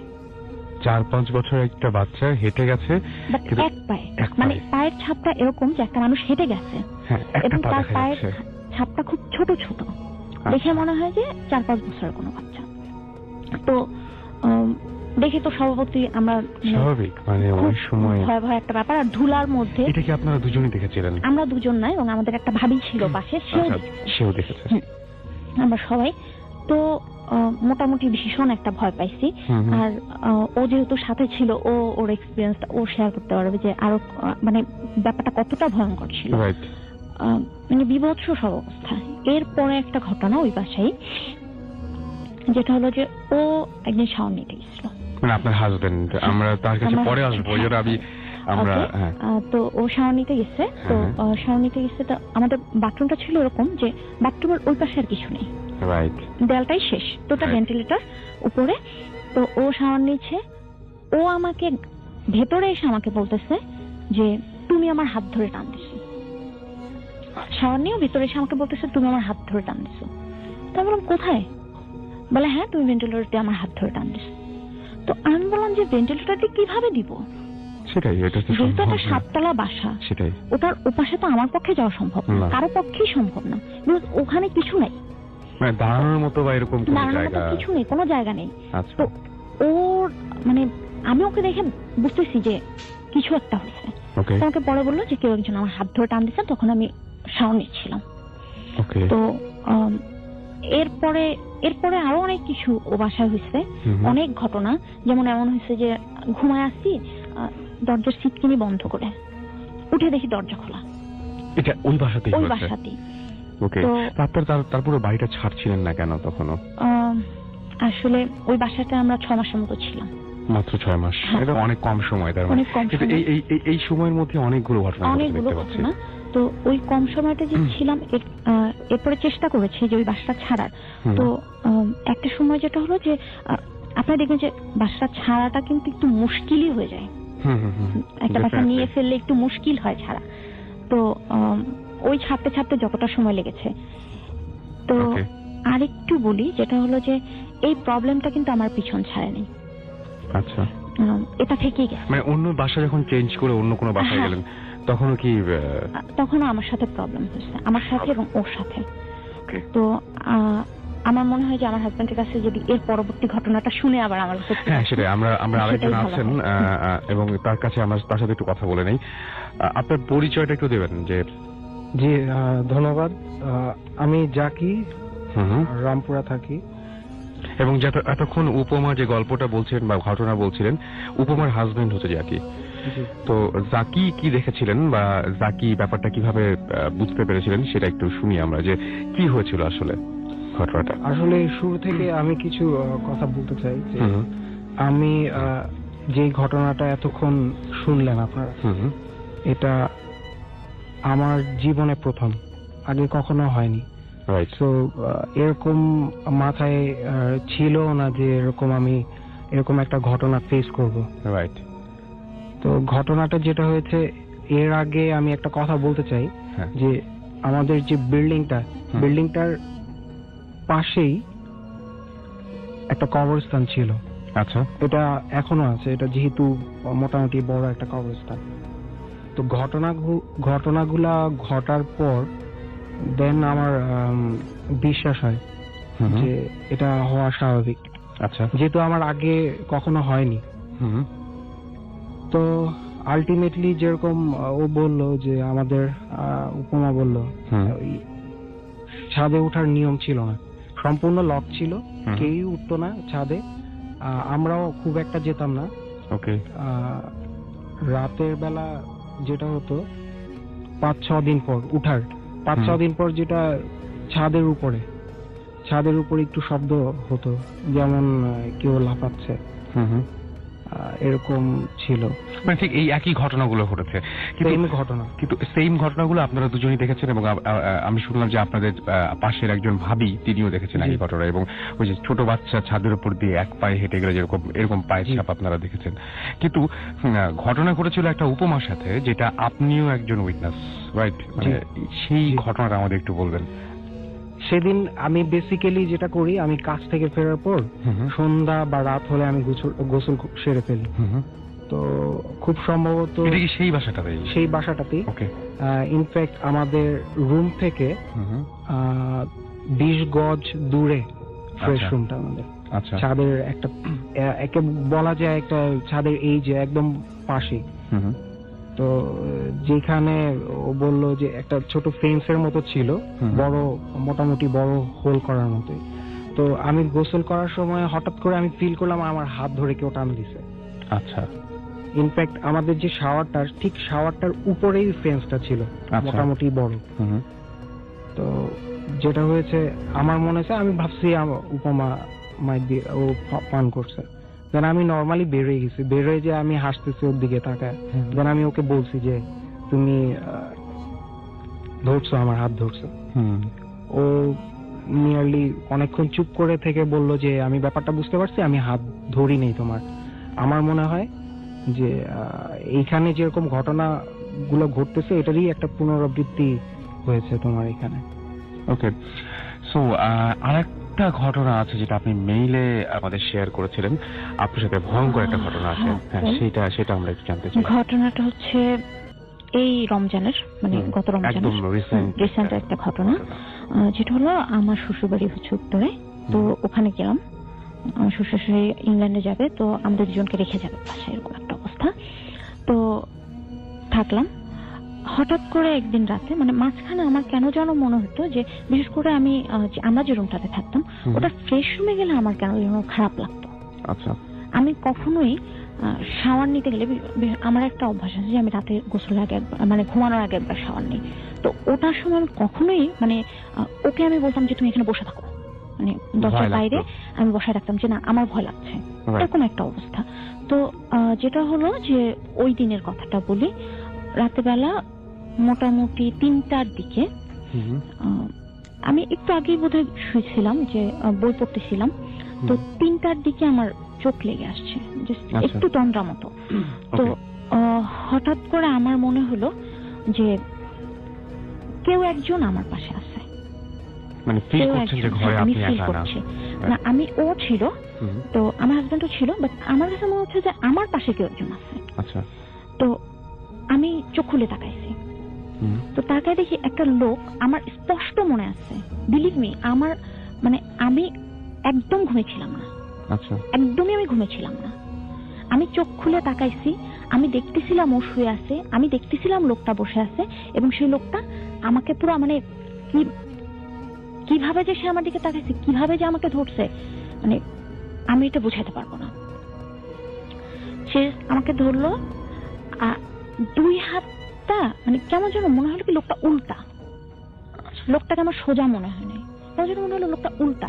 সে কিভাবে আমার গলা টিপে ধরছে এমন ভাবে যে আমি নিঃশ্বাস নিতে পারতেছি না, তাকে ছাড়াইতে পারতেছি না, আমার সমস্ত শরীর অবশ্যই আসতেছে। তখন আমার কাছে মনে হচ্ছে যে আমার মানে ওই মুহূর্তে আমার মনে হচ্ছে যে আমাকে বোবা ভূতে ধরছে, আমাকে বোবায় ধরছে। আমরা যেটা বলি মানে আমার বলছে আমাকে বোবায় ধরছে, আমি বুঝতেছি আমার বোবায় ধরছে। তো আমাকে যেটা করতে হবে, অন্য কাউকে টাচ করতে হবে। আমি যতদূর জানি যে অন্য কাউকে টাচ করলে নাকি এটা ছেড়ে যায়, আমাকে অন্য কাউকে টাচ করতে হবে। তো আমি জাকিকে টাচ করবো। আমি অনেক চেষ্টা করতেছি, ও কিন্তু আমার একদম পাশেই শোয়া। আমি অনেক চেষ্টা করতেছি যে আমি ওকে টাচ করবো, বাট আমি পারতেছি না। তো অনেকক্ষণ ধস্তাধস্তির এক পর্যায়ে আমি ওকে এইভাবে মানে মোটামুটি হাত ছুঁড়ে ওর গায়ে ফেলেছি। তো ও ঘুম ভেঙে গেছে। ও ঘুম ভেঙে ওঠার পরে আমার ওই মুহূর্তে আমার কাছে মনে হলো যে ও উঠে বসছে, লোকটা শ্যাপ করে নেমে খাটের ওইখানটায় বসে পড়ছে। এদিকটায় খাটের সাইডে একটা ফাঁকা জায়গা। আমার কাছে মনে হলো, আমি দেখলাম যে লোকটা শ্যাপ করে ওখানে বসে পড়লো। তো এরপরে আমার কাছে মানে এরপর আমার মনে হচ্ছে যে ঘরে কেউ আছে। এর পরের অংশটুকু আমি ওনার কাছে হ্যাঁ। শুনবো। জাকি, এর পরে কি হয়েছিল? আপনি যখন উঠলেন, ওঠার পর তারপর কি দেখলেন আপনি? আমাকে আমি ঘুম থেকে জেগে দেখি ও কাঁপতেছে হুম খুব জোরে। আমার শরীর জার্ক হচ্ছিল কারণ ও আমাকে ডাকতেছিল। হুম অনবরত চোখ দিয়ে পানি পড়তেছে, হুম বাট চোখ খুলতেছে না, এরকম অবস্থা। তো একটা পর্যায়ে আমি ওকে জিজ্ঞেস করলাম যে কি হয়েছে, তুমি আমাকে বলো। হুম তো ও শুধু দুটা কথা বলছে যে এই ঘরে কেউ আছে, এই ঘরে কেউ আছে, লোকটা খাটের নিচে গেছে। হুম দেন আমি নিজেই তখন ও যখন আমাকে বলল, আমি পুরো ব্যাপারটাই বুঝতে পারছি। Still she is crying and মানে আপনি বলেন, মানে জাস্ট আপনি কি দেখলেন? আপনি তো সঙ্গে সঙ্গে আলো জ্বালাই দিয়েছিলেন। আমি যেটা হয়েছে, আমাদের ডিম লাইট জ্বালানো ছিল, বাট আমি তখন আমাদের যে সোডিয়াম লাইট ওটা জ্বালাই। জ্বালানোর পর আমি ওকে বলি যে তুমি কি দেখেছো, তুমি আবার রিপিট করো। সে আবার রিপিট করলো, এই ঘরে কেউ আছে এবং লোকটা খাটের নিচে গেছে। তখন আমি বলবো, তখন আমি ওকে বাহবা দেওয়ার জন্য বলছি যে এটা কোনো ব্যাপার না, হয়তো তো ঘুমে দেখছো, আসো উঠে দেখি খাটের নিচে কি। বাট বিলিভ আমি হয়তো আমার মনে হয়েছে যে আমার ভিতরটা ছিঁড়ে যাচ্ছে, এত ভয়ে ছিলাম। দেন আমি ওকে অনেক কষ্টে নিচে ফ্লোরে নামলাম, নেমে নিচু করে ওকে খাটের নিচে দেখালাম, বাথরুম দেখালাম, খাটের পাশে একটা ছোট্ট প্যাসেজ ছিল ওটা দেখালাম, আলমারির পিছনে একটা চিকন জায়গা ছিল ওইটা দেখালাম, খাটে উঠালাম, পানি দিলাম। শি ওয়াজ স্টিল ক্রাইং, ও কাঁদতেছিলই।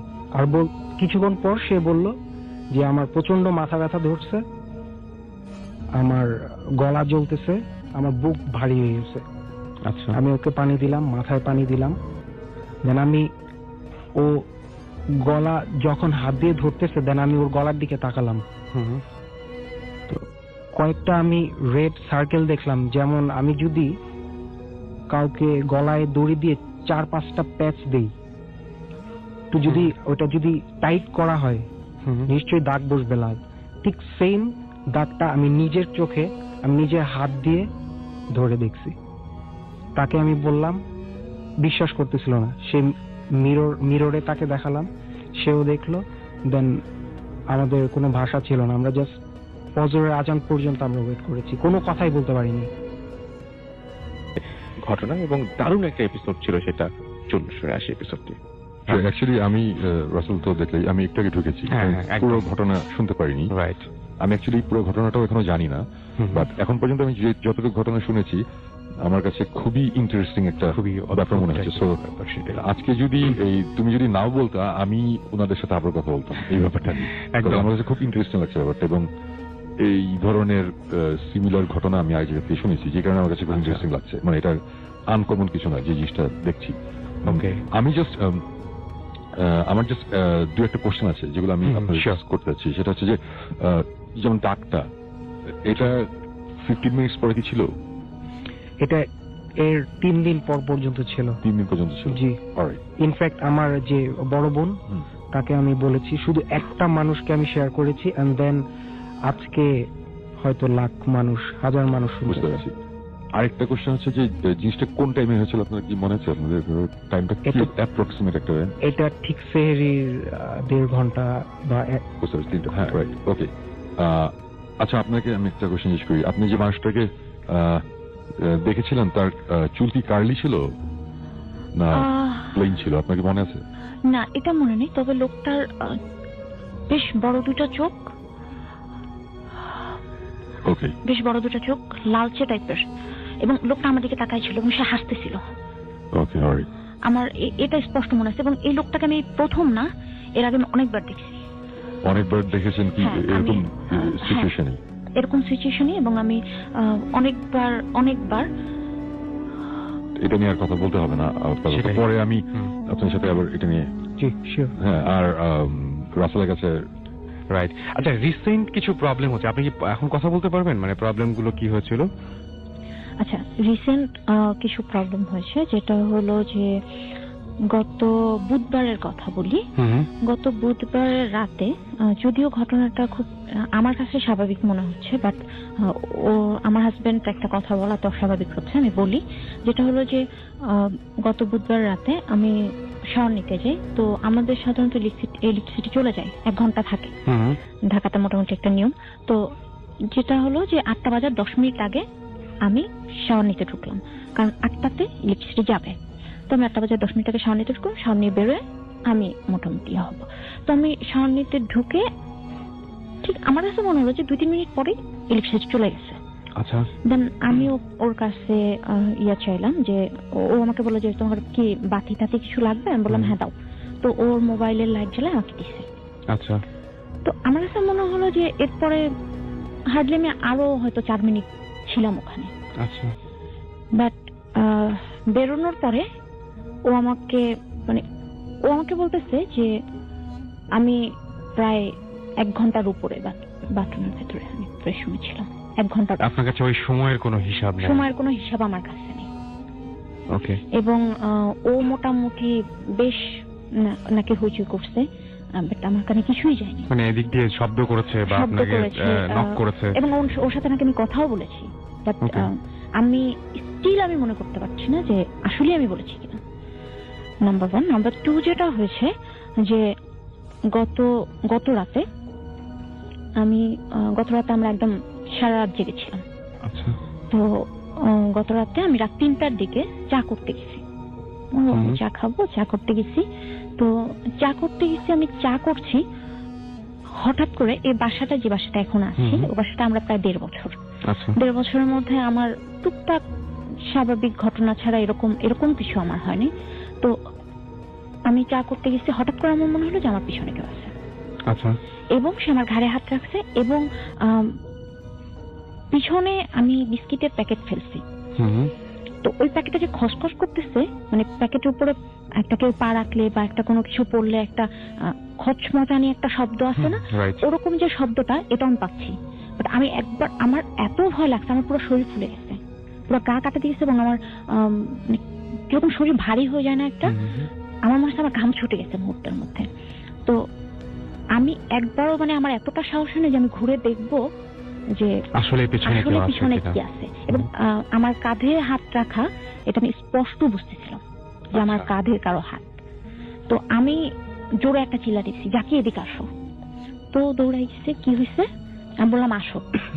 তো ও গেছে। এরপর আমি খুব স্বাভাবিকভাবে চা বানিয়ে আমি ঘরে চলে আসছি। এবং ওই গতকালকে সন্ধ্যাবেলা যেটা ঘটছে, ইলেকট্রিসিটি চলে গেছে। আমি রান্নাঘরে কিছু একটা করতেছিলাম, সম্ভবত কোন একটা রান্না করতেছিলাম। হঠাৎ করে রান্নাঘরের উপরে যে ইসের মতো দেয়া থাকে, কাবারটার মতো দেয়া থাকে বা থাকে, হঠাৎ করে দেখলাম ওগুলোর মধ্যে কতগুলা খালি বোতল ছিল, পানির বোতল, বয়ম, এই টাইপের খালি কিছু ছিল। হঠাৎ করে দেখলাম ওখান থেকে ঝরঝর করে সব পড়তেছে ইলেকট্রিসিটি যাওয়ার সাথে সাথে। এবং ওখানে অনেকগুলো শপিং ব্যাগ ছিল, সবকিছু নিচে পড়ে গেছে। এবং আমার বাসার যে বাড়িওয়ালি, সেও এই মুহূর্তে আমার ঘরে বসা ছিল। আমরা দুজনেই মানে পুরো একদম ভয় পেয়ে গেছি। দেন আমি ওটা উঠালাম, খুব স্বাভাবিকভাবে কারেন্ট আসার পর আমি ওটা উঠালাম, আর কোনো ধরনের কোনো প্রবলেম নেই। আচ্ছা, খুব একটা অদ্ভুত ব্যাপার, খুবই অদ্ভুত ব্যাপার যে আপনার এই প্রবলেমগুলো আছে। আমি এর আগেও একজনের সাথে কথা বলেছিলাম, যিনি কিনা এই যে তান্ত্রিক টাইপের, অথচ আপনি প্রচুর ব্ল্যাক পরেন, আপনার টিপ ব্ল্যাক, আপনার ড্রেসের মধ্যে অনেক ব্ল্যাক আছে। আপনি কি মানে ব্ল্যাক কি খুব বেশি পরেন? হ্যাঁ, আমি ব্ল্যাক খুব বেশি পরি, এবং আমার মানে যদি 10টা ড্রেস আমার থাকে, তার মধ্যে 9টাই হচ্ছে ব্ল্যাক। এক্স্যাক্টলি, আমি এটা সন্দেহ করেছিলাম, এবং এই জন্যই বলছি আপনি ব্ল্যাকটাকে অ্যাভয়েড করতে পারেন। ব্ল্যাক। এবং আমাকে একজন আমার ওর খুব ক্লোজ একজন ফ্রেন্ড আছে, যে এগুলা নিয়ে একটু পড়াশোনা আছে। এক্স্যাক্টলি, আমি অনেকবার বলছি যে তুমি ব্ল্যাকটা। এবং আপনার ব্ল্যাকের উপরে কি আকর্ষণ আছে? মানে আমার ব্ল্যাকের উপরে তীব্র একটা আকর্ষণ আছে। আমি যা কিছু কিনতে যাই, আমার কাছে মনে হয় কি ঘুরে ফিরে ওই ব্ল্যাকের দিকে চোখ পড়ে। আপনার বাসা থেকে ব্ল্যাক যা কিছু আছে, একটু মানে বিশেষ করে ড্রেস, এটা। এবং আরেকটা জিনিস আমি শুনেছিলাম, এটা কিন্তু আমার একদমই শোনা, কিন্তু আপনি দেখতে পারেন, ট্রাই করে, আমার উপকার হচ্ছিল। সেটা হচ্ছে আপনি ঘুমানোর আগে একটু পারফিউম ইউজ করতে পারেন।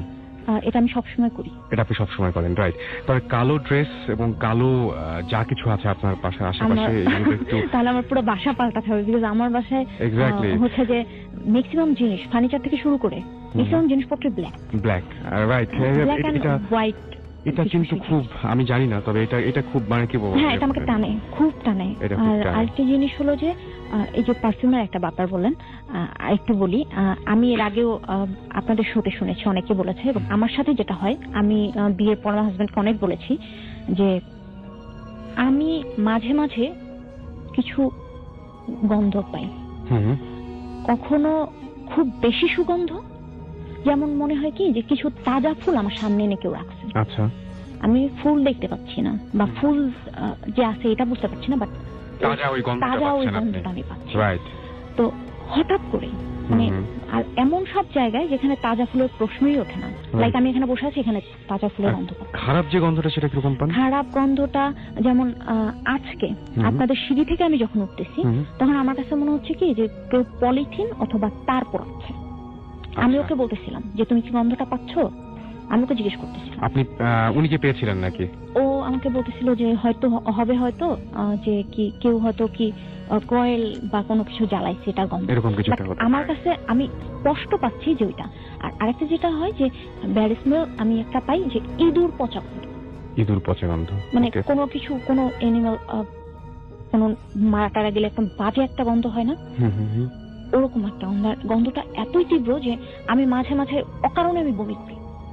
আমাকে জিজ্ঞেস করে কি হয়েছে, আমি গন্ধ পাচ্ছি, মানে অকারণেই করছি। বিশেষ করে পোড়া গন্ধ পাওয়াটা এটা খুব একটা মানে অদ্ভুত পোড়া ব্যাপার। গন্ধটা আমি খুব কমই পাই, বাট এই যে পচা গন্ধ, অনেক সময় শরীর খারাপ থাকলে এরকম পচা গন্ধ পাওয়া যেতে পারে, কিন্তু পোড়া গন্ধটা পাওয়া একটু। খারাপটা না, শরীর খারাপ না থাকলেও হয়। যেমন আমি খুব স্বাভাবিক বসে আছি, কথাবার্তা বলতেছি, হঠাৎ করে মনে হলো যে আমার নাকের কাছে কেউ পচা একটা কিছু ঘুরাচ্ছে, এরকম গন্ধ। আমি বুঝতে পেরেছি। ওকে, আমরা একটা যেটা কাজ করি, আমরা অনেকক্ষণ ধরেই আমরা শুনলাম এগুলো, এবং আপনাকে আর কষ্ট। আর একটা মিনিট আমি একটা কথা বলবো, যেটা হলো যে আমার হাজবেন্ডের সাথে এই প্রবলেম গুলো যে শুরু হয়েছে, আমার সাথে শুরু হয়েছে অনেক আগে, এবং আমার বিয়ের পর থেকে, মানে আমাদের বিয়ের পর থেকে ওর সাথে প্রবলেম শুরু হয়েছে। আচ্ছা, এখন উনি নিজেও ভিকটিম? ও নিজেও ভিকটিম। আর ওর আরেকটা জিনিস যেটা হয়, ওর শরীরে কিছু আঁচড়ের দাগ। এক্স্যাক্টলি, আমরা ওর শরীরে এবং আঁচড়ের দাগ হয়, যেটা হয় যে আপনি আপনার শরীরে উপর থেকে নিচে আঁচড় দিতে পারবেন, বাট নিচ থেকে উপরে না। রাইট, সত্যি না? তো ওর শরীরে এরকম দাগ হয়, মানে এমন দাগ যে রক্ত বের হয়ে আসবে এখনই, এরকম আঁচড়। তো এটা ধরেন, এটা এখন আজকে একটা দাগ হলো, এটা সেরে যেতে হয়তো একদিন লাগবে, ঠিক একদিনের মাথায় আর একটা দাগ, তাজা এবং নতুন, যেটা কোনো ধরনের কোনো ব্যথা না, কোনো যন্ত্রণা না, কিছু না, রক্ত জমা হয়ে আছে একটা দাগ। আর ম্যাক্সিমাম দাগগুলো হয় 3 আঙ্গুল অথবা 1 আঙ্গুল। আমি ওর শরীরে একটা দাগই দেখছি যেটা 4 আঙ্গুলের। ওকে, এটা হচ্ছে, আমি একটু ওনার কাছে যাই তাহলে। কি মানে আপনি কি, আপনার কাছে এটা কোনো ব্যাখ্যা আছে নাকি? আপনার কাছে আমি কিভাবে হতে পারে এটা? আপনি নিজে করেন না তো এটা, এরকম কিছু মনে হচ্ছে? অ্যাটলিস্ট এটা আমি করি। আমি যেটা, আমার নখ রাখার কোনো অভ্যাস নেই, হাতে ব্রেসলেট বা আমি কোনো গলায় কোনো চেইন পরি না, বা আমার যে বিছানা এটা কভারের মধ্যে কোনো চেইনও নাই যে ওইখান থেকে আমার গলায় বা পিঠে বা হাতে হতে পারে। তো বাসায় যতক্ষণ থাকি ততক্ষণ আমার অলওয়েজ আমি খালি গায়ে থাকি। তো আমি নিজের বডিটা আমি দেখতে পারি যে আমার এটা কোনো পরিবর্তন আসলে আমার চোখে লাগে। লাস্ট বার যেটা হয়েছে, আমার ঠিক হাত ডান পাশের এইখানে, এটা হয়তো এই স্ক্র্যাচটা আমার চলে গেছে, ঠিক এটা সারতে না সারতে আমার ঠিক বাম হাতের ঠিক এই, আপনি যেটা দেখেন মানে আন্ডারআর্মের কাছাকাছি একদম, ঠিক এখনো ওই দাগটা, আমি চাইলে আমি এখন দেখাতে পারবো, এখনো দাগটা আমার আছে। আমি ঘুম থেকে উঠছি, উঠার পর ও আমার দিকে তাকায় আছে, কি হয়েছে বলে যে তোমার হাতে দেখো, কোনো ব্লিডিং নাই, কোনো ব্যথা নাই, বাট আঁচড়। ওকে, আমরা আবার ওই প্রসঙ্গে ফিরে আসতে চাই। আপাতত আমরা বলি যে আমরা ব্রেকের আগে বলেছিলাম যে আমাদের সঙ্গে নতুন একজন আমাদের আজকে এখানে জয়েন করেছেন, এবং তার কাছ থেকে আমরা শুনতে চাই। আমার মনে হয় গলা শুনলে বুঝবে একটু। হ্যালো, সবাই কেমন আছেন? সবাইকে কি বলবো, এইসব ভৌতিক ব্যাপারে শুভেচ্ছা দেওয়াটা কি ঠিক কিনা আমি জানি না ঠিক। তো সবাইকে অভিনন্দন। আপনাদের গল্প শুনলাম, এবং খুব ইন্টারেস্টিং। আর আমিও এক্সপিরিয়েন্স করছি, আমার লাইফে খুব কম এক্সপিরিয়েন্স, বাট কিছুদিন আগে একটা এক্সপিরিয়েন্স হয়েছে আমার সুমনের সাথে। তবু ভাই তার আগে আমি একটা কথা বলি, মানে আমার এই সমস্ত ঘটনা জানলে বা যখনই মনে হয় যে এরকম করে একটা ঘটনা ঘটলো, প্যারানর্মাল কোনো কিছু হলে আমি এখন যেটা বলি সব সময় সেটা বলি যে পৃথিবীটা কার তোমার না আমার বলে দাও। সেটা সেদিনও বলেছিলেন। একদম একদম সেটাই। এবং আপনার সাথে কথা হওয়ার পরে কিন্তু আমাদের মেইন ইনসিডেন্টটা হয়েছিল, সেইটাই আমরা আজকে শুনতে চাই। রাসেল কুপার। কিন্তু ওটা ভালো হয়েছে, কিন্তু মানে সবাই একটা এক্সপেরিয়েন্স করলো আর কি এরকম ধরনের কিছু। আমি একটু ওনাদের, আমি যেহেতু শুনেছি কিছু কোয়েশ্চেন করতে চাই। সেটা হচ্ছে গিয়ে মানে এই জিনিসটা আপনাদের কতদিন ধরে হচ্ছে, এটা মানে আনুমানিক কত বছর ধরে এই জিনিসটা? আমার সাথে আমি স্টিল 26, আমার মানে 25 শেষ হবে, এটা হচ্ছে আপনার এই তো মার্চে। তো আমার মোটামুটি 12-13 বছর বয়স থেকে আমার সাথে এটা শুরু হয়েছে। এবং এটা শুরু হয়েছে আমার বাবার বাড়ি থেকে, আলটিমেটলি ওখান থেকেই শুরু হয়েছে। কেন শুরু হয়েছে এটা কি আমি বলবো? হ্যাঁ, এটা কি বলা হয়েছে একবার? না, এটা বলা। আচ্ছা, তাহলে একটু বললে। শুরুটা হয়েছে এই জন্য যে আমার বাবা একটা বাড়ি কিনেছে।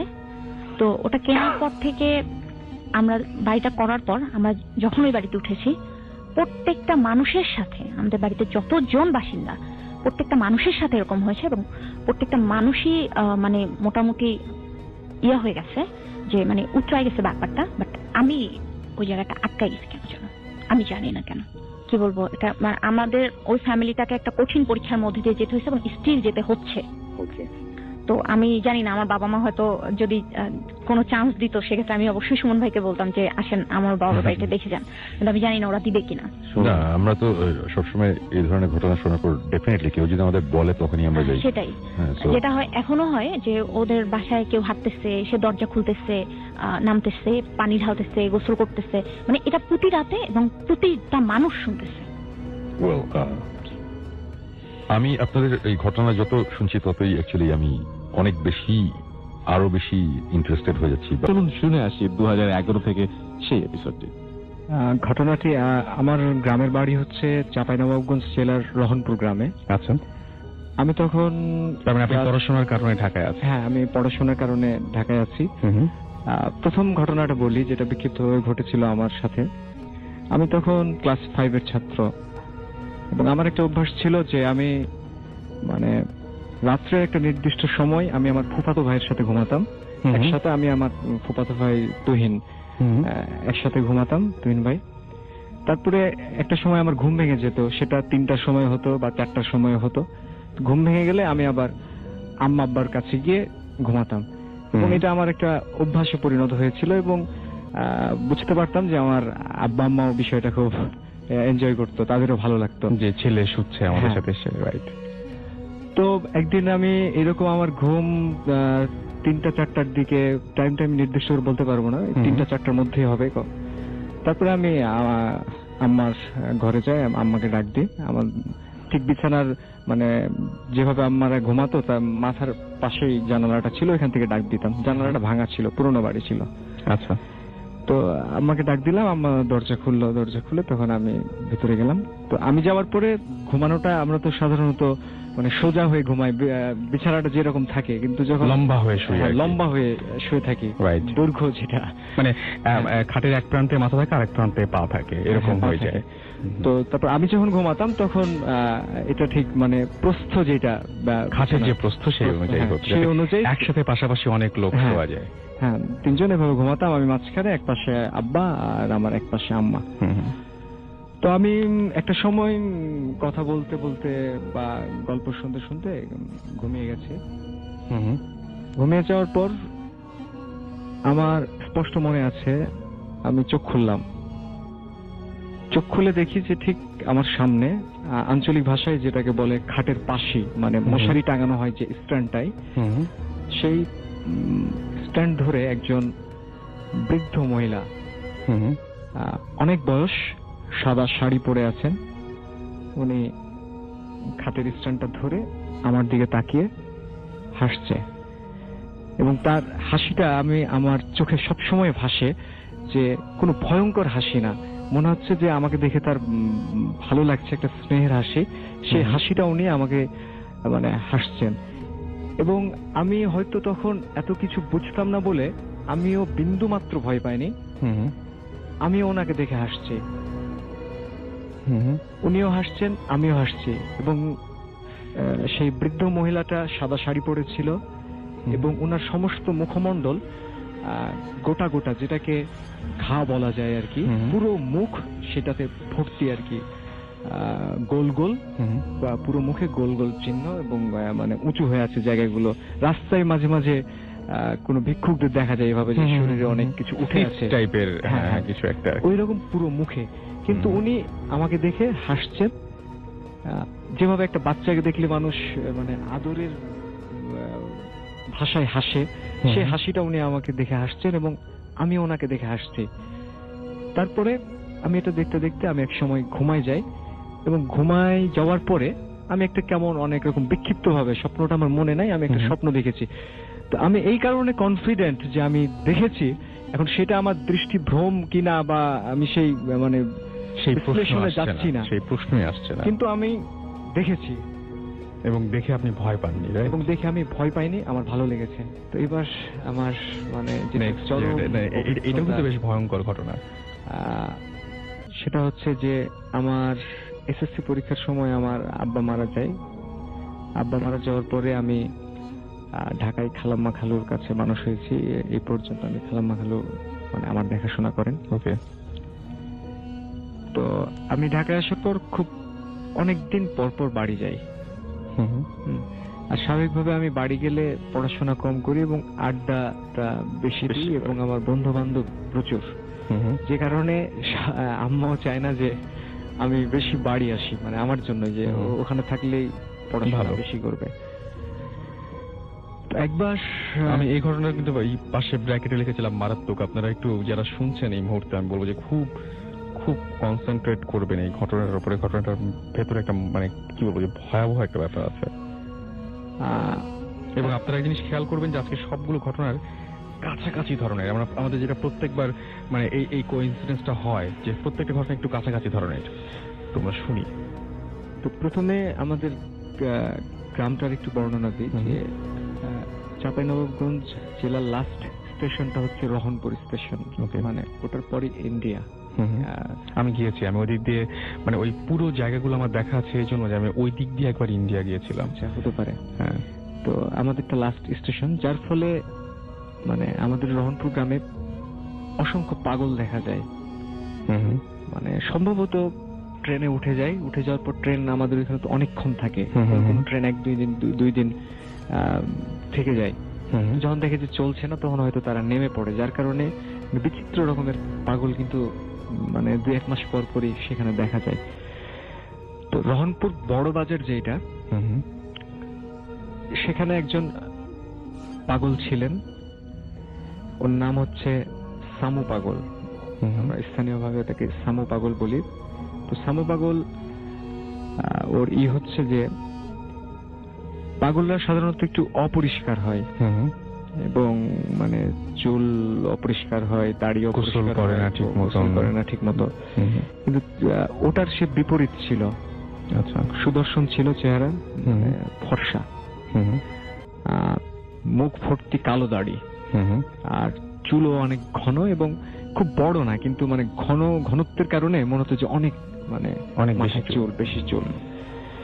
এবং আমি দেখেছি ওনাকে যে উনি বসতো মুনি ঋষিদের মতো, মানে চালচলনে একটা আভিজাত্য ছিল। এবং মানে পাগলরা পাগলামি করতো, ও কিন্তু পাগল, কিন্তু পাগলামি করতে আমি কখনো দেখি না। এই রহনপুর বড় বাজার যেটা, মানে বাজার একটা, ওই বড় বাজারে সিলেক্টিভ 5 থেকে 6টা দোকানে সে নিয়মিত বসতো, আর ওখানেই থাকতো, ওখানেই ঘুমাতো। বাজারের যে ছাউনিগুলো, যে দোকানগুলোতে বসে থাকতো, তো বসতো। আবার মুনি ঋষিরা ধ্যান করে যেভাবে, ঠিক ওইভাবে বসতো, আর বিড় বিড় নিজে নিজে কি বলতো। আর সিগারেট খেত খুব, সবসময় হাতে দেখতাম সিগারেট। ওই নির্দিষ্ট কয়েকজন লোকের কাছে চাইতো কিছু, কেউ দিলে খেত, না দিলে খেত না, এবং উপদ্রব করতো না সে। ওকে, এই কারণে তাকে মোটামুটি এখনো আমার মনে হয় যে সবাই খুব বেশি সমাদর করে বা সবাই তাকে পছন্দই করে বলা যায়। তো আমি আব্বার মৃত্যুর পর খালু আমাকে ঢাকায় নিয়ে চলে আসে, আমি ঢাকার বিসিএসসি কলেজে ভর্তি হই। একবার প্রায় 1 বছর পরে আমি বাড়ি এলাম। ওকে। বাড়ি যাওয়ার পরে নাইট কোচে বাড়ি গেছি, সকালবেলা পৌঁছেছি, রেস্ট নিয়ে বিকেলবেলা বের হয়েছি। বিকেলবেলা বের হয়ে বন্ধুদের সাথে আড্ডা, এবং আমি মানে এখন পর্যন্ত এখনো বাড়ি গেলে আম্মার প্রচন্ড বকা খাই এবং প্রচুর রাত করি, মানে বাসায় ফিরতে রাত হয়ে যায়। তো তখন আড্ডা দিতাম। আমাদের ওখানে একটা সিনেমা হল আছে, মুক্তাশা সিনেমা হল। ওই সিনেমা হলে আমরা প্রত্যেক মানে বন্ধুরা আড্ডা দিই সবাই, এবং রাত হয় অনেক। তো একদিন আড্ডা দিতে দিতে প্রায়, এটা হচ্ছে 2000 সালের ঘটনা। 2000 সালের ঘটনা। তখন আমি কলেজে 2য় বর্ষে পড়ি। আচ্ছা। তো আড্ডা দিলাম অনেকক্ষণ আড্ডা দেওয়ার পরে আমি বাড়ি যাব। রহনপুরের সবচেয়ে সুন্দর এবং বড় কবরস্থানটা হচ্ছে খোয়াড় মোড় এলাকায়। খোয়াড় মোড় মানে ওইখানে এক সময় খোয়াড় ছিল, মানুষজন বসবাস কম ছিল, ওই গবাদি পশু গরু ছাগল যে জেলখানা যেটা, আচ্ছা, সেটা খোয়াড়। তো এই জন্য ওই জায়গাটার নামকরণ খোয়াড় মোড়। তো এই খোয়াড় মোড়ে আমাদের নতুন বাড়িটা, ওই বাড়িতে আমরা এখন থাকি। তো ওই সবচেয়ে সুন্দর বড় কবরস্থানটা পরিষ্কার পরিচ্ছন্ন খুব, এবং কবরস্থান সম্বন্ধে আর যা যা থাকে যে খুব ভয়ঙ্কর এটা সেটা, আমাদেরটা সেটা না, আমাদেরটা হচ্ছে খুব মানে পরিষ্কার পরিচ্ছন্ন এবং খুব চমৎকার একটা কবরস্থান। ওইখান থেকে আমার বাড়ি যেতে হেঁটে যেতে 5 মিনিট লাগে। আচ্ছা, ওইখান দিয়ে যেতে হয়। তো রাত 12:30 1টা প্রায় বেজে গেছে আড্ডা দিতে দিতে। আমি যাচ্ছি, আমি গেলাম কবরস্থানের পাশ দিয়ে। তো সামো আসছে, সে নির্দিষ্ট কয়েকজনকে যে পছন্দ করতো, তো ওর মধ্যে আমি একজন ছিলাম। আচ্ছা। তো সামো এসে বলছে যে টাকা দে। আমিও আবার তুই বলতাম ওকে। তুই বলতাম, আসলে বলাটা আসলে ঠিক না, বলতাম কেন জানি। বলছে যে টাকা দে। তো আমার তাকে ভালো লাগতো, কারণ সে একটা পাগল, কিন্তু ওই যে মনীষীদের মতো চলাচল, কোনো পাগলামি করে না, পরিষ্কার পরিচ্ছন্ন, এবং দীর্ঘদিন থেকে তাকে দেখে আসছে ছোটবেলা থেকে। প্রায় 20 বছর একই জায়গায় ছিল, যার ফলে একটা মায়া মমতা কাজ করে তার প্রতি। আমি অনেকদিন পরে বাড়ি গেছি, আমি দিলাম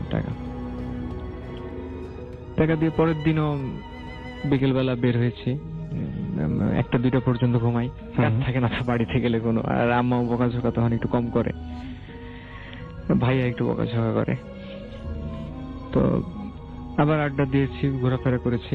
আমার কোনো বন্ধুর বাড়ি মানে খোয়াড় মোড়ে না, বিভিন্ন জনের বিভিন্ন জায়গায়। ওকে। তো আমি আবার বাড়ি আসছি 12:30 1টা। আর তখন কবরস্থানটা মানে এখন সেটা বাউন্ডারি দেওয়া হয়েছে এবং পর্যাপ্ত লাইট লাগানো হয়েছে, তখন এটা ছিল না। ওকে। এবং ওইখানকার মোড়টা তো অনেক ক্লিনিক হয়েছে এখন, তো ওই ক্লিনিক গুলো ছিল না, একদম ফাঁকা জায়গা ছিল ওটা। আমি আসছি, আস্তে আস্তে আস্তে কবরস্থানের পাশ দিয়ে আসছি, আবার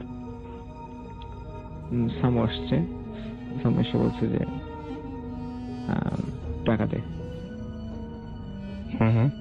আমি কিছু মনে করিনি, আমি দিলাম, চাইতে পারে, স্বাভাবিক। বাসায় চলে গেছি, বাড়িতে চলে গেছি। ভাইয়া বকাঝকা করলো, আম্মারও একটু ঝামেলা হয়, কারণ রাত্রেবেলা আবার আম্মাকে উঠাতে হয়, আমার আম্মা খাবার দেয়। ওকে। পরে 2-1 দিন আসছি, কোনটা 2-1 দিন আমি আর দেখি নাই তাকে।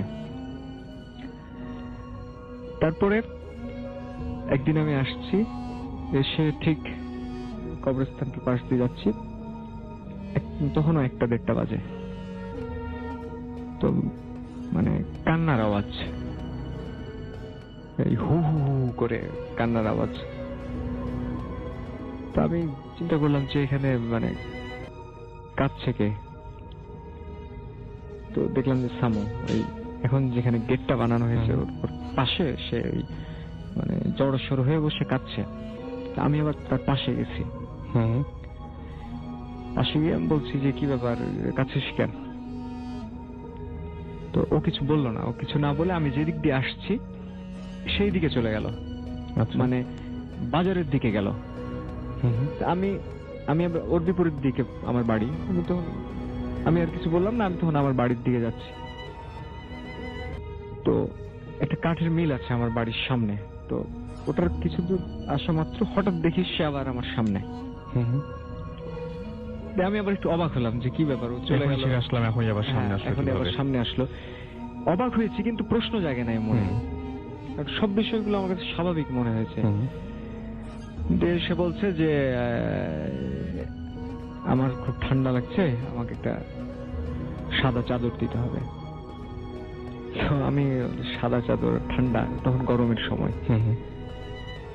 তো আমার মানে এখন যেটা মনে হয়, যেমন একটু আগে যে গল্পটা বলছিলাম যে ওই মহিলার হাসি, তো শামুর চোখ দুইটা মানে কেমন একটা মমতা, মানে সে চাচ্ছে।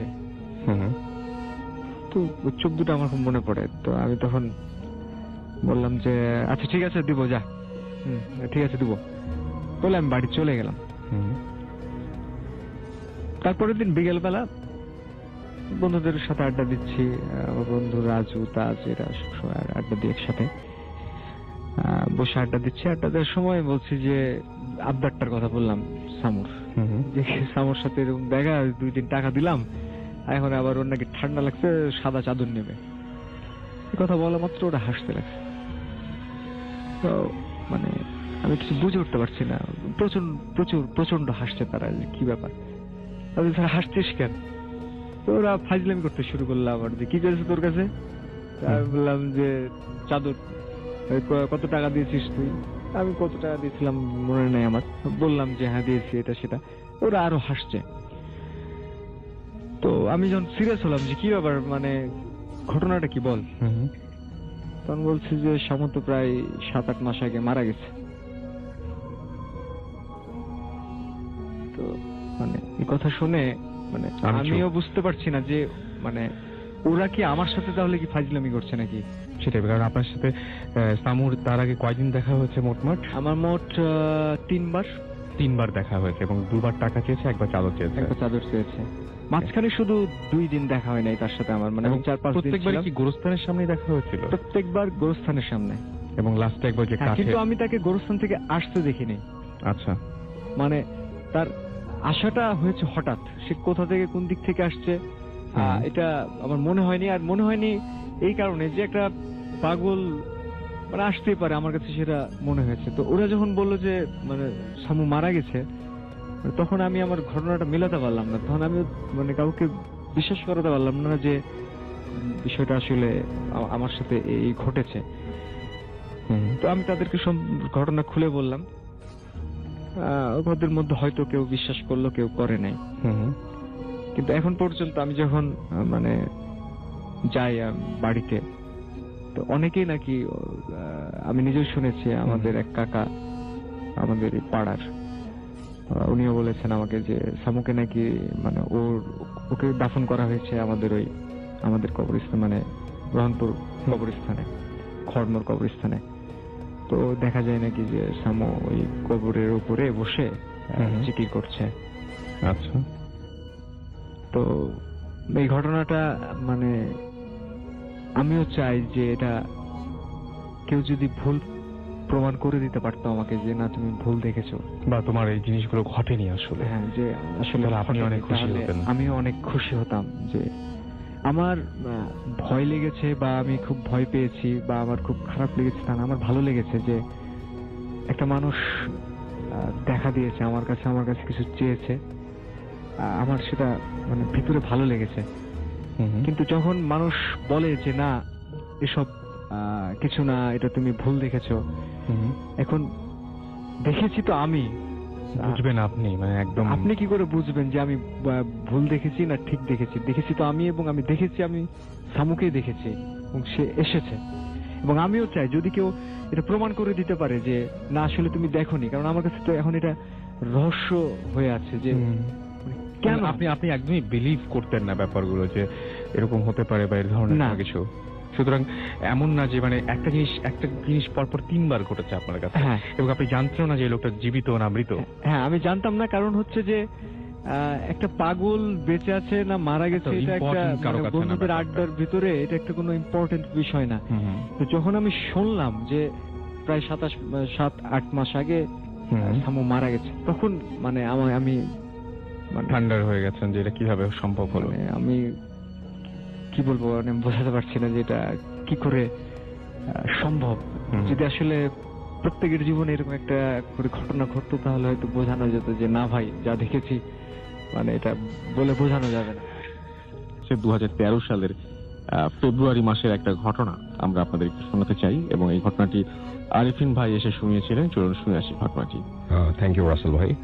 রাসেল ভাই, আমার কাহিনীটা 1997 সালের। তখন আমি ম্যাট্রিক পরীক্ষা শেষ করে আমার নানু বাড়িতে গ্রামে বেড়াতে যাই। তো আমাদের গ্রামটা হচ্ছে কুমিল্লা দৌলতপুর, ইন্ডিয়ান বর্ডারের খুব কাছাকাছি, গুমতি নদীর পাড়ে। আচ্ছা, ইন্ডিয়ান বর্ডারের কাছে যেই অংশটা ওটার নাম হচ্ছে সীমন্তপুর। সীমন্তপুরের পরেই হচ্ছে আমাদের গ্রাম, দৌলতপুর গ্রাম। আচ্ছা, তো যখন আমি যখন ওখানে বেড়াতে যাই, প্রায় আমি অনেক ধরনের এক্সপেডিশনস নিয়ে ব্যস্ত থাকি। তো এরকম একবার 1997 সালে পূর্ণিমার রাত ছিল, আমার যতদূর মনে পড়ে। তো আমার সাথে আমার সমস্ত এক্সপেডিশনের একজন ফ্রেন্ড ছিল, ওই গ্রামেরই ছেলে, তার নাম রাজ্জাক, আমার থেকে 3-4 বছরের বড় সে। তো আমি ওকে যথারীতি বলে রাখি, রাত্রেবেলা আমরা প্রায়ই ঘুরতে বেরোতাম 9টা-10টার পরে। রাত্রেবেলা সবাই যখন ঘুমিয়ে পড়তাম আমার নানু বাড়িতে, তখন আমরা ঘুরতে বেরোতাম। তো আমরা এই গ্রাম ও গ্রাম ঘুরতাম। তো ও যথারীতি আমাদের দুজনের জন্য 2টো সাইকেল রেডি করে রাখে। আমরা সাইকেলে করে গুমতি নদীর পাড়ে বেড়াতে চলে যাই। তো পূর্ণিমার রাতে নদীর পাড়ে বসে হাওয়া খাবো, গল্প করবো, গান গাবো, এটা অন্যরকম একটা মজা ছিল।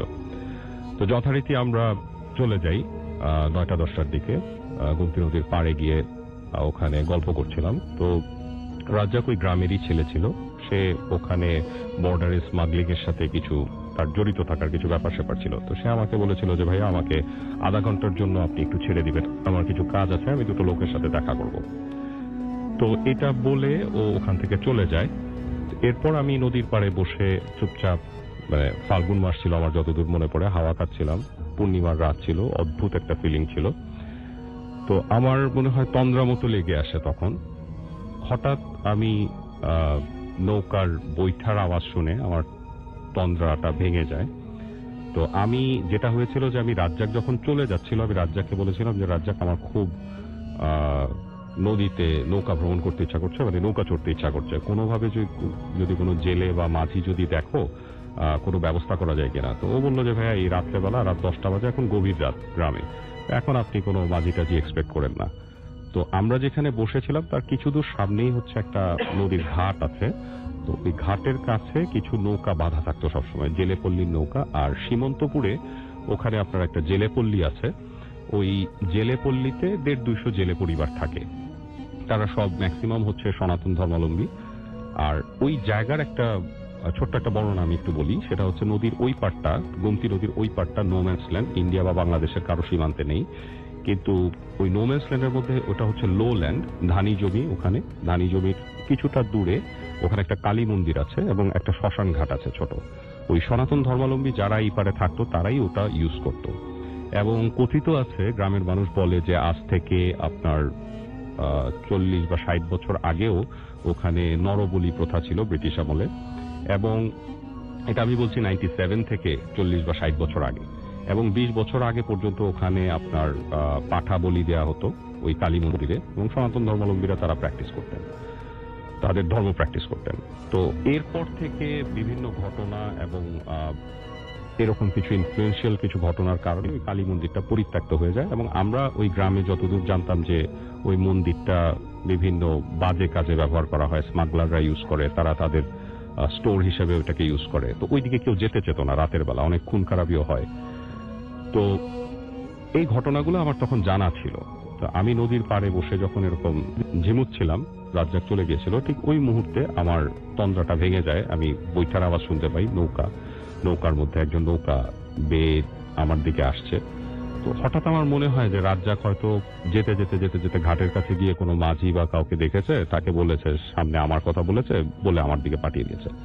তো আমার মনে আছে ওই সময় নদী পার হতে 50 পয়সা লাগতো। তো আমার ধারণা ছিল যে আমি যদি 1 ঘন্টাও মনের ফুর্তি নিয়ে ঘুরি, হাইয়েস্ট হয়তো 10-20 টাকা দিলে মাঝি খুশি হয়ে যাবে। তো আমি যথারীতি চিৎকার করে ডাকতে থাকি, চাচা আমাকে একটু নিয়ে যান, আমাকে একটু নৌকা দিয়ে ঘোরায় নিয়ে আসেন, আমি আপনাকে খুশি করে দিব। তো আমার কথার কোনো রেসপন্স ছিল না, বাট যিনি নৌকা নিয়ে আসলেন আমি চাঁদের আলোতে দেখলাম যে বৃদ্ধ মতো একটা মানুষ, সাদা দাড়ি, সাদা চুল, একটা গামছা পেঁচানো তার মুখের মধ্যে, মুখটা পরিষ্কার দেখা যাচ্ছে না, খালি গা, একটা লুঙ্গি পরা, সাদা লুঙ্গি পরা। তো সে নৌকাটা ভেড়ানোর সাথে সাথে আই ওয়াজ সো এক্সাইটেড যে আমি মোটামুটি লাফ দিয়ে উঠে যাই তার নৌকায়, এবং উঠে বসে আমি মানে এত এক্সাইটেড ছিলাম যে আমি হয়তো তার কোনো কথা এক্সপেক্টও করিনি, খেয়ালও করিনি। অলরেডি আমাকে নিয়ে নৌকা চলতে শুরু করেছে। কিছু দূর যাওয়ার পর আমার হঠাৎ মনে হয় যে সে আসলে কোনো রেসপন্স দিচ্ছিল না আমাকে। সে জাস্ট একটা গোঙানির মতো একটা সাউন্ড করছিল একটা নির্দিষ্ট ইন্টারভাল পর পর, এই টাইপের মানে এই টাইপের একটা সাউন্ড করছিল, মানে তার সাউন্ডের ডেপথ অনেক বেশি ছিল। তো যাই হোক, আমি তার সাথে কথা মানে আমার কথা বাড়ানোর ইচ্ছা থেকেই হোক আমি জানার চেষ্টা করি, আমি জিজ্ঞেস করি যে তার নাম কি, এই সেই। সে যেটা বলে তার নাম হচ্ছে তারামন। 2-3 বার বলার পরে 2-3 বার জিজ্ঞেস করি, তারপরে সে 2-3 বার রেসপন্স করার পর আমি বুঝতে পারি তার নাম হচ্ছে তারামন। তারপরে তার ফ্যামিলি সম্পর্কে জানতে চাই। সে বলে যে তার স্ত্রী মারা গেছে, তার একটা মেয়ে আছে, মেয়েটার নাম হচ্ছে বিনা পানি, এবং এইভাবে আমাদের মধ্যে কিছুক্ষণ কথাবার্তা চলে। তো যখন আমি বিনা পানি সম্পর্কে তার কাছে জানতে চাই যে আপনার মেয়ে কি করে, কত বড় হয়েছে, আমি খেয়াল করি যে তার মধ্যে কেমন যেন একটা আক্রোশে প্রচন্ড রেগে যায়, এবং আমার কথার জবাব না দিয়ে তার ওই গোঙানির মতো সাউন্ডটা আবার আসতে থাকে। এবং মানে আমি যেহেতু তার গামছা দিয়ে তার মুখটা মোড়া ছিল, আমি ঠিক ক্লিয়ারলি তার চেহারাটা দেখতে পাইনি। তো এইভাবে চলতে চলতে কথা চলতে চলতে আমি খেয়াল করলাম আমরা প্রায় নদীর মাঝ পার হয়ে ওই পারের দিকে যাচ্ছি। তো কিছুক্ষণের জন্য আমি নৌকার মধ্যে হেলান দিয়ে আকাশ দেখছিলাম, পরিষ্কার আকাশ ছিল, আমার খুব ভালো লাগছিল পূর্ণিমার রাতে। হঠাৎ একটা চিৎকারে, ওই পার থেকে একটা চিৎকারে, যে সেই লোল্যান্ডে যে ধানি জমি, ওই পার থেকে একটা চিৎকার আসলো। আমি উঠে বসলাম নৌকার মধ্যে, এবং উঠে বসে দেখলাম যে একটা মানে কত হবে 16-20 বছরের একটা মেয়ে, 16 থেকে 20 বছরের মধ্যে একটা মেয়ে, সে চিৎকার করে গালাগাল করছে এবং সে চিৎকার করে কিছু বলার চেষ্টা করছে। এবং এই পার থেকে দেখলাম যে তারামন মাঝি, সেও বৈঠা হাতে নিয়ে চিৎকার করে নৌকার মধ্যে প্রায় পারলে দাঁড়িয়ে যাচ্ছে। ওই অবস্থায় সে চিৎকার করে সমস্বরে জবাব দিচ্ছে। তো ঘটনার আকস্মিকতায় আমি হয়তো তখন মানে কি করতে হবে বুঝতে না পেরে আই ওয়াজ জাস্ট থিঙ্কিং যে মানে আমি জানি যে আমি সাঁতার পারি, খুব বেশি বিপদ দেখলে আমি হয়তো ঝাঁপ দিব, তো সাঁতরে চলে যাব। তো এই অবস্থার মধ্যে আমি দেখলাম যে দুজনেই খুব এক্সাইটেড। মেয়েটা চিৎকার করতে করতে তখন ওই কালী মন্দিরের দিকে, ধান ক্ষেতের আল ধরে কালী মন্দিরের দিকে ছুটে দৌড় দিল, এবং তারামন মাঝিও প্রচন্ড আক্রোশে নৌকা নিয়ে ঠিক ওই বরাবর ওই পারের দিকে যাচ্ছে, মেয়েটার দিকে যাচ্ছে। যেতে যেতে যেতে যেতে এবং এত জোরে উনি নৌকাটা চালাচ্ছিলেন, মানে বৈঠা এত জোরে মারছিলেন যে আমার ধারণাটা যে ভুল ছিল। আমি ভাবছিলাম উনি বৃদ্ধ, ওনার শরীরে এত শক্তি থাকার কথা না, যে নৌকার বৈঠা প্রচন্ড জোরে উনি আঘাত করছিলেন। তো যাই হোক, 1.5 থেকে 2 মিনিটের মধ্যে উনি একটা ভালো ডিস্টেন্স কভার করে ওই পারে পৌঁছে যান, এবং ওই পারে সে নৌকাটা কোনো মতে ধাক্কা দিয়েই লাফ দিয়ে নেমে মেয়েটার পেছনে ছুটতে থাকেন। ঘটনাটা প্রলং করেছিল হয়তো 4 থেকে 5 মিনিট। আমি জাস্ট ওই সময়টা হয়তো অ্যাস্ট্রোনাইজ হয়ে ওয়েট করছিলাম যে আমি কি করব, আমি জাস্ট বুঝে পাচ্ছিলাম না। যখন তারা চলে গেল দৌড়ে, তখন আমি হঠাৎ করে আমার সম্বিত ফিরে আসে, এবং আমি চিন্তা করতে থাকি, আমি নৌকার মধ্যে তখন একা বসা, নৌকাটা ওখানে পাড়ে ভেড়ানো, এবং চিন্তা করতে থাকি যে আমাকে কি করতে হবে, আমি কি করব। তো কিছুক্ষণ পর আমি দেখি যে আর কোনো মানুষজন নাই, তারা চিৎকার করতে করতে কালী মন্দিরের দিকে চলে গেছে, এবং মোটামুটি নিরিবিলি আমি একা বসে আছি। তখন নৌকাটা নিয়ে আমি কোনো মতে, probably that was the first time আমি নৌকা চালাই, তো কোনো মতে আমি নৌকা নিয়ে এই পারে চলে আসি। এই পারে চলে এসে আমি নামি, কিছুক্ষণের মধ্যে রাজ্জাক ছুটতে ছুটতে আসে, যে ছেলেটা আমার সাথে এসেছিল, সে ছুটতে ছুটতে এসে বলে, ভাই আপনি কোথায় ছিলেন? আমি বললাম, কেন তুমি আমাকে দেখোনি? তখন সে আবার জিজ্ঞেস করে, এই নৌকাটা কার? আমি বলি যে, কেন তুমি আমাকে নদীতে দেখোনি, ওই পারে দেখোনি? তখন বলে, না না, আমি তো আপনাকে খুঁজে গেছি, আমি আপনাকে চিৎকার করে রেখেছি, আপনি কোথায় ছিলেন? আপনি তো ছিলেন না। আমি বললাম যে, আচ্ছা ঠিক আছে, তুমি আমাকে জাস্ট এতটুকু বলো, তারামন মাঝি নামে কাউকে ছিল? তো ও আমাকে বলে যে, ভাইয়া এই জেলেপল্লীতে 150 থেকে 200 জেলে আছে, তাদের হাজার হাজার পরিবারে অনেক মানুষ, আমি কিভাবে চিনবো? আমি বলতেছি যে, রাজ্জাক একটা কাজ করো, তুমি আমাকে একটু জেলেপল্লীতে নিয়ে যেতে পারো? তখন সে বললো, ভাইয়া এই মাঝরাতে আপনাকে জেলেপল্লীতে কেউ আপনার সাথে দেখা করবেন, আমরা কালকে আসবো, আমরা আগামীকাল আসবো। আমার পরিচিত, সে আবার সাথে অ্যাড করে যে আমার পরিচিত একজন জেলে আছেন, অনেক পুরানো, তার নাম হচ্ছে দানু মাঝি, এই নামে সবাই তাকে ডাকে। তো তার বয়স প্রায় 70-80 বছর। আমি তার কাছে আপনাকে কালকে নিয়ে যাব। তো কথা মতো যথারীতি আমরা পরের দিন আমি আর রাজ্জাক আবার সেই জেলেপল্লীতে আসি। জেলেপল্লীতে এসে সেই দানুমাজির সাথে দেখা করি, তার উঠানে বসি, চা খাই, কিছুক্ষণ গল্প করি এবং গল্পের এক পর্যায়ে আমি যখন জানতে চাই, আচ্ছা আপনি তারামন মাঝি নামে কাউকে চিনেন, উনি হঠাৎ করে কেবল যেন আক্রোশ দিয়ে মানে ওনার দাঁত কিটপিট করছিলেন, চোখের মধ্যে প্রচন্ড একটা বিরক্তি ছিল। উনি আমার দিকে তাকালেন। আমি সেকেন্ড টাইম থার্ড টাইম তাকে জিজ্ঞেস করলাম, আপনি তারামন মাঝি নামে কাউকে চেনেন, আমাকে যে শুধু বলেন। উনি বলছেন, আপনাকে কি করেছে? আমি বললাম যে আমাকে কিছু করেনি চাচা, আপনি শুধু আমাকে বলেন আপনি চেনেন কিনা। উনি কিছুতেই বলতে চাচ্ছিল না, উনি বারবার আমাকে রিপিট কোয়েশ্চেন করছিল যে আপনাকে কি করেছে, আপনাকে কি করেছে। আমি বললাম যে আমাকে কিছু করেনি, আপনি শুধু আমাকে বলেন আপনি চেনেন কিনা। তখন বলে যে হ্যাঁ চিনতাম, আজ থেকে 30 বছর আগে চিনতাম। উনি ছিলেন, উনার ওয়াইফ মারা গেছেন কোন একটা অসুখে, উনার একটা মেয়ে ছিল নাম বিনা পানি। মেয়েটা একটা মুসলমান ছেলের সাথে, এই গ্রামেরই এক মুসলমান ছেলের সাথে তার প্রেম হয়। প্রেম থেকে তারা লেগে গিয়ে বিয়ে করে এবং ছেলেটার সাথে মেয়েটা পালিয়ে যায়। তারপর তারামন মাঝি বহুদিন হন্যে হয়ে তাকে খোঁজে এবং একটা সময় তাকে ওই ছেলের কাছ থেকে ধরে নিয়ে আসে জোর করে। ধরে নিয়ে এসে তাকে উনি ডিসাইড করেন যে তাকে তার নানু বাড়িতে পাঠিয়ে দিবেন। নানু বাড়ি অনেক দূর। তো একদিন তাকে তার কাপড় চোপড় সব গুছায় তাকে নিয়ে ওই নদীতেই নৌকা দিয়ে নিয়ে যাচ্ছিলেন তার নানু বাড়ির দিকে। পথে বাবা মেয়েতে প্রচন্ড ঝগড়া হয়। ঝগড়ার এক পর্যায়ে তারামন মাঝি প্রচন্ড ক্ষেপে গিয়ে তার মেয়েকে ওই পানিতে, গুমতি নদীতে ডুবায় মেরে ফেলেন এবং ওই গুমতি নদীতেই তাকে ফেলে দেন। সবাই তাদের দুইজনকে চলে যেতে দেখেছে। পরদিন সকালবেলা যারা দেখেছে, পাহাড়ের থেকে যারা দেখেছে যে বাবা মেয়েতে এরকম ঝগড়া হচ্ছে, মারামারি হচ্ছে, অনেকে দেখেছে। কেউ কেউ দাবি করেছে যে তারা দেখেছে তারামন মাঝি নিজের হাতে তার মেয়েকে খুন করেছেন। তো পরদিন ওই মেয়ের লাশ পাওয়া যায় নদীতেই এবং সেই দিন থেকে তারামন মাঝিকে 30-40 বছর পার হয়ে গেছে, তারামন মাঝিকে আর কেউ কোনোদিন কোথাও দেখেনি। তো অনেকে বলে উনি নিজের মেয়েকে মেরে নিজেও আত্মহত্যা করেছে, অনেকে বলেন উনি অনেক দূর কোথাও চলে গিয়েছেন। যাই হোক, এই ঘটনাটা শোনার পর আমি ওখান থেকে চলে আসি। আমার খুব খারাপ লাগতে থাকে একটা সময়। তো পরদিন বিকালবেলা আমি আমার গ্রামেরই আমাদের একটা ফুটবল টুর্নামেন্টের মতো ছিল, আমি পাশের গ্রামের সাথে ফুটবল খেলতে যাই।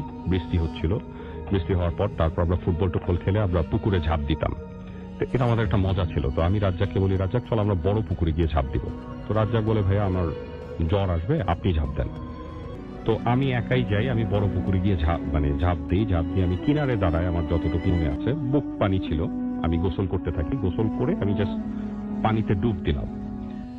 পানিতে ডুব দিয়ে আমি যখন চোখ খুললাম, আমি দেখলাম সবুজ পানি এবং সেই পানির মধ্যে আমি পরিষ্কার দেখতে পেলাম যে একটা মেয়ে 16 থেকে 20 বছরের মতো বয়স হবে, সে চিৎকার করছে।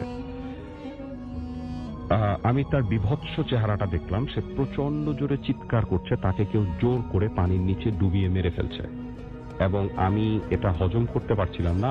আমার সারা গা কাঁপছিল। আমি পানি থেকে উঠে আসার চেষ্টা করি।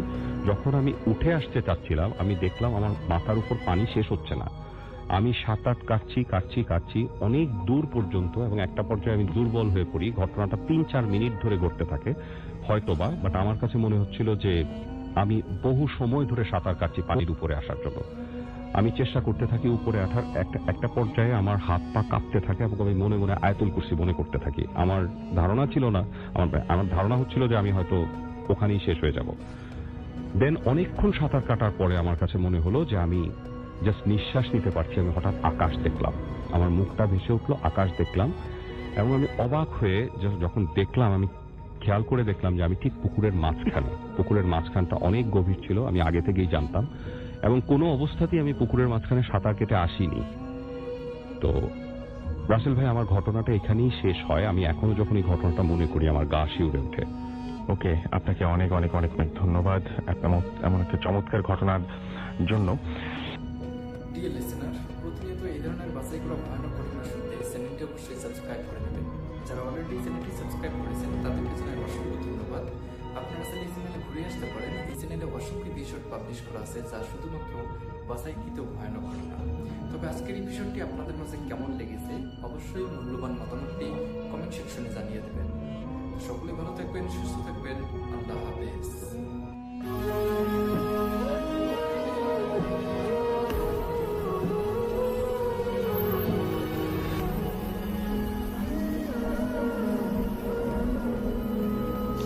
আসসালামু আলাইকুম প্রিয় লিসেনার্স, আশা করছি আপনারা সবাই ভালো আছেন এবং ভালো সাথেই আছেন। শুরু করছি আমাদের নতুন গল্প। গল্পটির নাম দেওয়া হয়েছে নিশুতি রাতের অ্যাপ। অর্ণব একজন সফটওয়্যার ডেভেলপার, বয়স 33-এর কোটায়। প্রযুক্তির প্রতি তার ভালোবাসা একটা গভীর অনুভূতি যোগায়। সে জীবনের বেশিরভাগ সময় ল্যাপটপের উজ্জ্বল আলোয় কাটায়। তার কাছে পৃথিবীটা যুক্তিতেই শেষ কথা, আশ্চর্য বা অলৌকিক বলতে কিছুই নেই। একদিন গভীর রাতে যখন অর্ণব একটি নতুন প্রোগ্রামিং প্রজেক্টে কাজ করছে, তখন তার ফোনে একটি অদ্ভুত রকমের নোটিফিকেশন এলো। এটি কোনো পরিচিত অ্যাপ নয়, বরং এটি নামহীন আইকন, যেন কালির একটি ফোঁটা।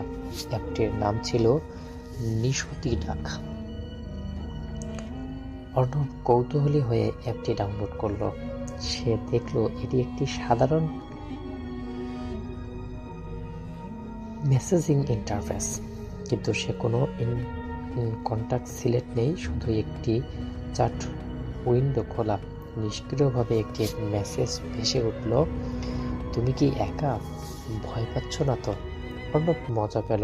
নিশ্চয়ই কোনো নতুন চ্যাটবট বা বন্ধুদের তৈরি প্রাঙ্ক মেসেজ হতে পারে। সে টাইপ করলো, আমি একা আর আমি ভয় পাই না। কে তুমি? উত্তর এলো প্রায় সঙ্গে সঙ্গেই, আমি তোমার সঙ্গে থাকতে চাই, তোমার চারিপাশেই আছি এখন। অর্ণব এবার বেশ হেঁটে উঠল। চাটপটটা বেশ নাটকীয়। সে মেসেজটা অপেক্ষা করে কাজে মন দিল, কিন্তু কিছুক্ষণ পর তার ঘরের আলো করে নিভে গেল। বাহিরে তখন ভয়ঙ্কর ঝড় শুরু হয়েছে, বিদ্যুৎ চমকাচ্ছে। ফোনটা হাতে নিয়ে অর্ণব দেখলো নিশুতি ডাক অ্যাপের নতুন মেসেজ এসেছে। আলো নিভে গেল কেন? তুমি কি এখন ভয় পাচ্ছ? এবার অর্ণবের হৃৎপিণ্ড হঠাৎ দ্রুত চলতে শুরু করলো, কারণ এটি কি কাকতালীয় বিষয়। সে নিজেকে শান্ত করার চেষ্টা করলো। সে মেসেজ দিল, এটা আমার বাড়ির ইলেকট্রিক্যাল সমস্যা বট। তুমি কি করে জানলে? অ্যাপটি কোনো টেক্সট মেসেজ পাঠালো না, পরিবর্তে একটি অডিও ক্লিপ এলো। অর্ণব প্লে করতেই তার শরীর হিম হয়ে গেল।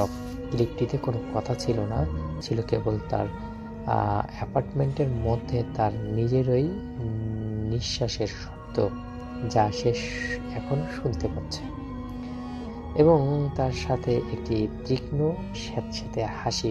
অর্ণব লাফিয়ে উঠল। সে দ্রুত টর্চ জেলে ঘরের পরীক্ষা করলো, দরজার নখ চেক করলো, দাঁড়ানো বর্জ্য করলো, কিছুই নেই। সে দ্রুত মেসেজ দিল, কে তুমি? এটা বন্ধ করো। কিভাবে করছো তুমি? কিভাবে জানছো আমার লোকেশন? তারপর আবার মেসেজ আসলো, বন্ধ হবে না, তুমি আমাকে ডাউনলোড করেছো অর্ণব, আমি তোমার সিস্টেমে গেঁথে গেছি। এরপর যা ঘটল তা আরো ভয়াবহ ছিল। অর্ণবের ল্যাপটপের স্ক্রিনে তার ফাইল ফোল্ডারের নিজের অ্যাপ খুলতেই শুরু হলো। তার ব্যক্তিগত ছবি, গোপন নথি, সবকিছুই স্ক্রিনে ভেসে উঠল। অর্ণব মাউস ধরতেই দেখলো সেটা কোনো নিয়ন্ত্রণ নেই। তারপর আবারও ফোনে একটা মেসেজ আসলো, তোমার সমস্ত গোপন কথা আমার জানা, আর এখন আমি তোমার চোখ দিয়ে সব দেখতে পাচ্ছি। অর্ণব আতঙ্কিত হয়ে ওয়াইফাই সংযোগ বিচ্ছিন্ন করে দিল, কিন্তু অ্যাপটি তখনও সক্রিয়। সে অ্যাপটি ডিলিট করতে চাইল, কিন্তু ডিলিট আইকনে চাপ করার সাথে সাথেই তার হাত অসাড় হয়ে গেল। স্ক্রিনে একটি পপ আপ উঠল, নিষিদ্ধ ডাক, আনইনস্টল করা যাবে না, আমি তোমার ডিভাইস। তারপর মোবাইল ফোনের সামনে নিজের ক্যামেরা থেকে চালু হয়ে গেল। অর্ণব স্ক্রিনে তাকালো। সে দেখলো তার নিজের ভীত একটি মুখ। কিন্তু শুধু তার মুখ নয়, তার ঠিক পিছনে অন্ধকারের মধ্যে একটা অস্পষ্ট কালো ছায়া দাঁড়িয়ে আছে। ছায়াটির হাত তার কাঁধের দিকে এগিয়ে আসছে। অর্ণব পিছনে ঘোরার আগেই সেই ছায়াটি যেন ফোনের স্ক্রিনে মিশে গেল। অর্ণবের ফোনটি হাতে থাকা অবস্থায় প্রচণ্ড জোরে কেঁপে উঠল, আর তার কানের কাছে একটি তীক্ষ্ণ শিং শিং শব্দ হলো। সে যেন কেউ তার কানের কাছে ফিস ফিস করে বলছে, তুমি আমার। পরদিন সকালে অর্ণব তার ফ্ল্যাটে মানে যারা ছিল বা তার বন্ধু বান্ধব যারা ছিল তাদের সবাইকে মেসেজ করলো, ফোন করলো যে আসলে কেউ তার সঙ্গে এরকম প্রাঙ্ক করেছে কিনা, কিন্তু কোনো সাড়া পেল না কারো থেকে। এবং যখন পরের দিন সকালে সে আসলে অ্যাপসটা খুঁজতে গেল, কিন্তু কোনো অ্যাপসে সে খুঁজে পেল না। মানে ওই রকম নিশুতি ডাক যে একটা অ্যাপ ছিল, এরকম কোনো অ্যাপই তার মোবাইলে ছিল না। তার রাতের সমস্ত কথাগুলো জানা, সমস্ত বিষয়গুলো সে মনে করতে পারছে, কিন্তু সেই অ্যাপসটার কোনো খোঁজ খবর সে পাচ্ছে না। তারপর মানে সে সম্পূর্ণ রূপে ভেঙে পড়ে গেল। তাকে আসলে একজন ভালো কবিরাজের কাছে নিয়ে যাওয়া হলো। কবিরাজ তাকে দেখে আসলে বলল, মানে বুঝতে পারলো যে তাকে হয়তো কোনো শয়তান আসর করেছে। তার পরবর্তী সময় শুরু হলো যোগ্য করা। অতঃপর যখন আসলে সে মানে ওই অ্যাপসটা সম্পর্কে আসলে এই কবিরাজকে বলল, তখন কবিরাজ আসলে বুঝতেই পারলো না যে আসলে এখানে কি হয়েছে বা কি হতে যাচ্ছে। যাই হোক, পরবর্তী সময়ে আসলে অর্ণব তার যে ফোনটা ছিল সেই ফোনটাকে একদম পুরোপুরি নষ্ট করে দিল। তারপর থেকেই আসলে সবকিছু ঠিকঠাক চলতেছিল অর্ণবের জীবন। যাই হোক দর্শক, আপনারা যারা যারা এখন পর্যন্ত আমাদের গল্পটি শুনতেছিলেন, আপনাদেরকে অসংখ্য ধন্যবাদ। আর যারা যারা আমাদেরকে গল্প পাঠাতে চান তারা কিন্তু অবশ্যই আমাদের দেওয়া ফেসবুক অ্যাকাউন্ট অথবা আমাদের জিমেইলে আপনাদের গল্পগুলো পাঠিয়ে দিতে পারেন। দর্শক, শেষ করছি আজকের ভিডিও। আবারও দেখা হচ্ছে নতুন ভিডিওতে, নতুন টপিকে। ভালো থাকবেন, সুস্থ থাকবেন। আল্লাহ হাফেজ।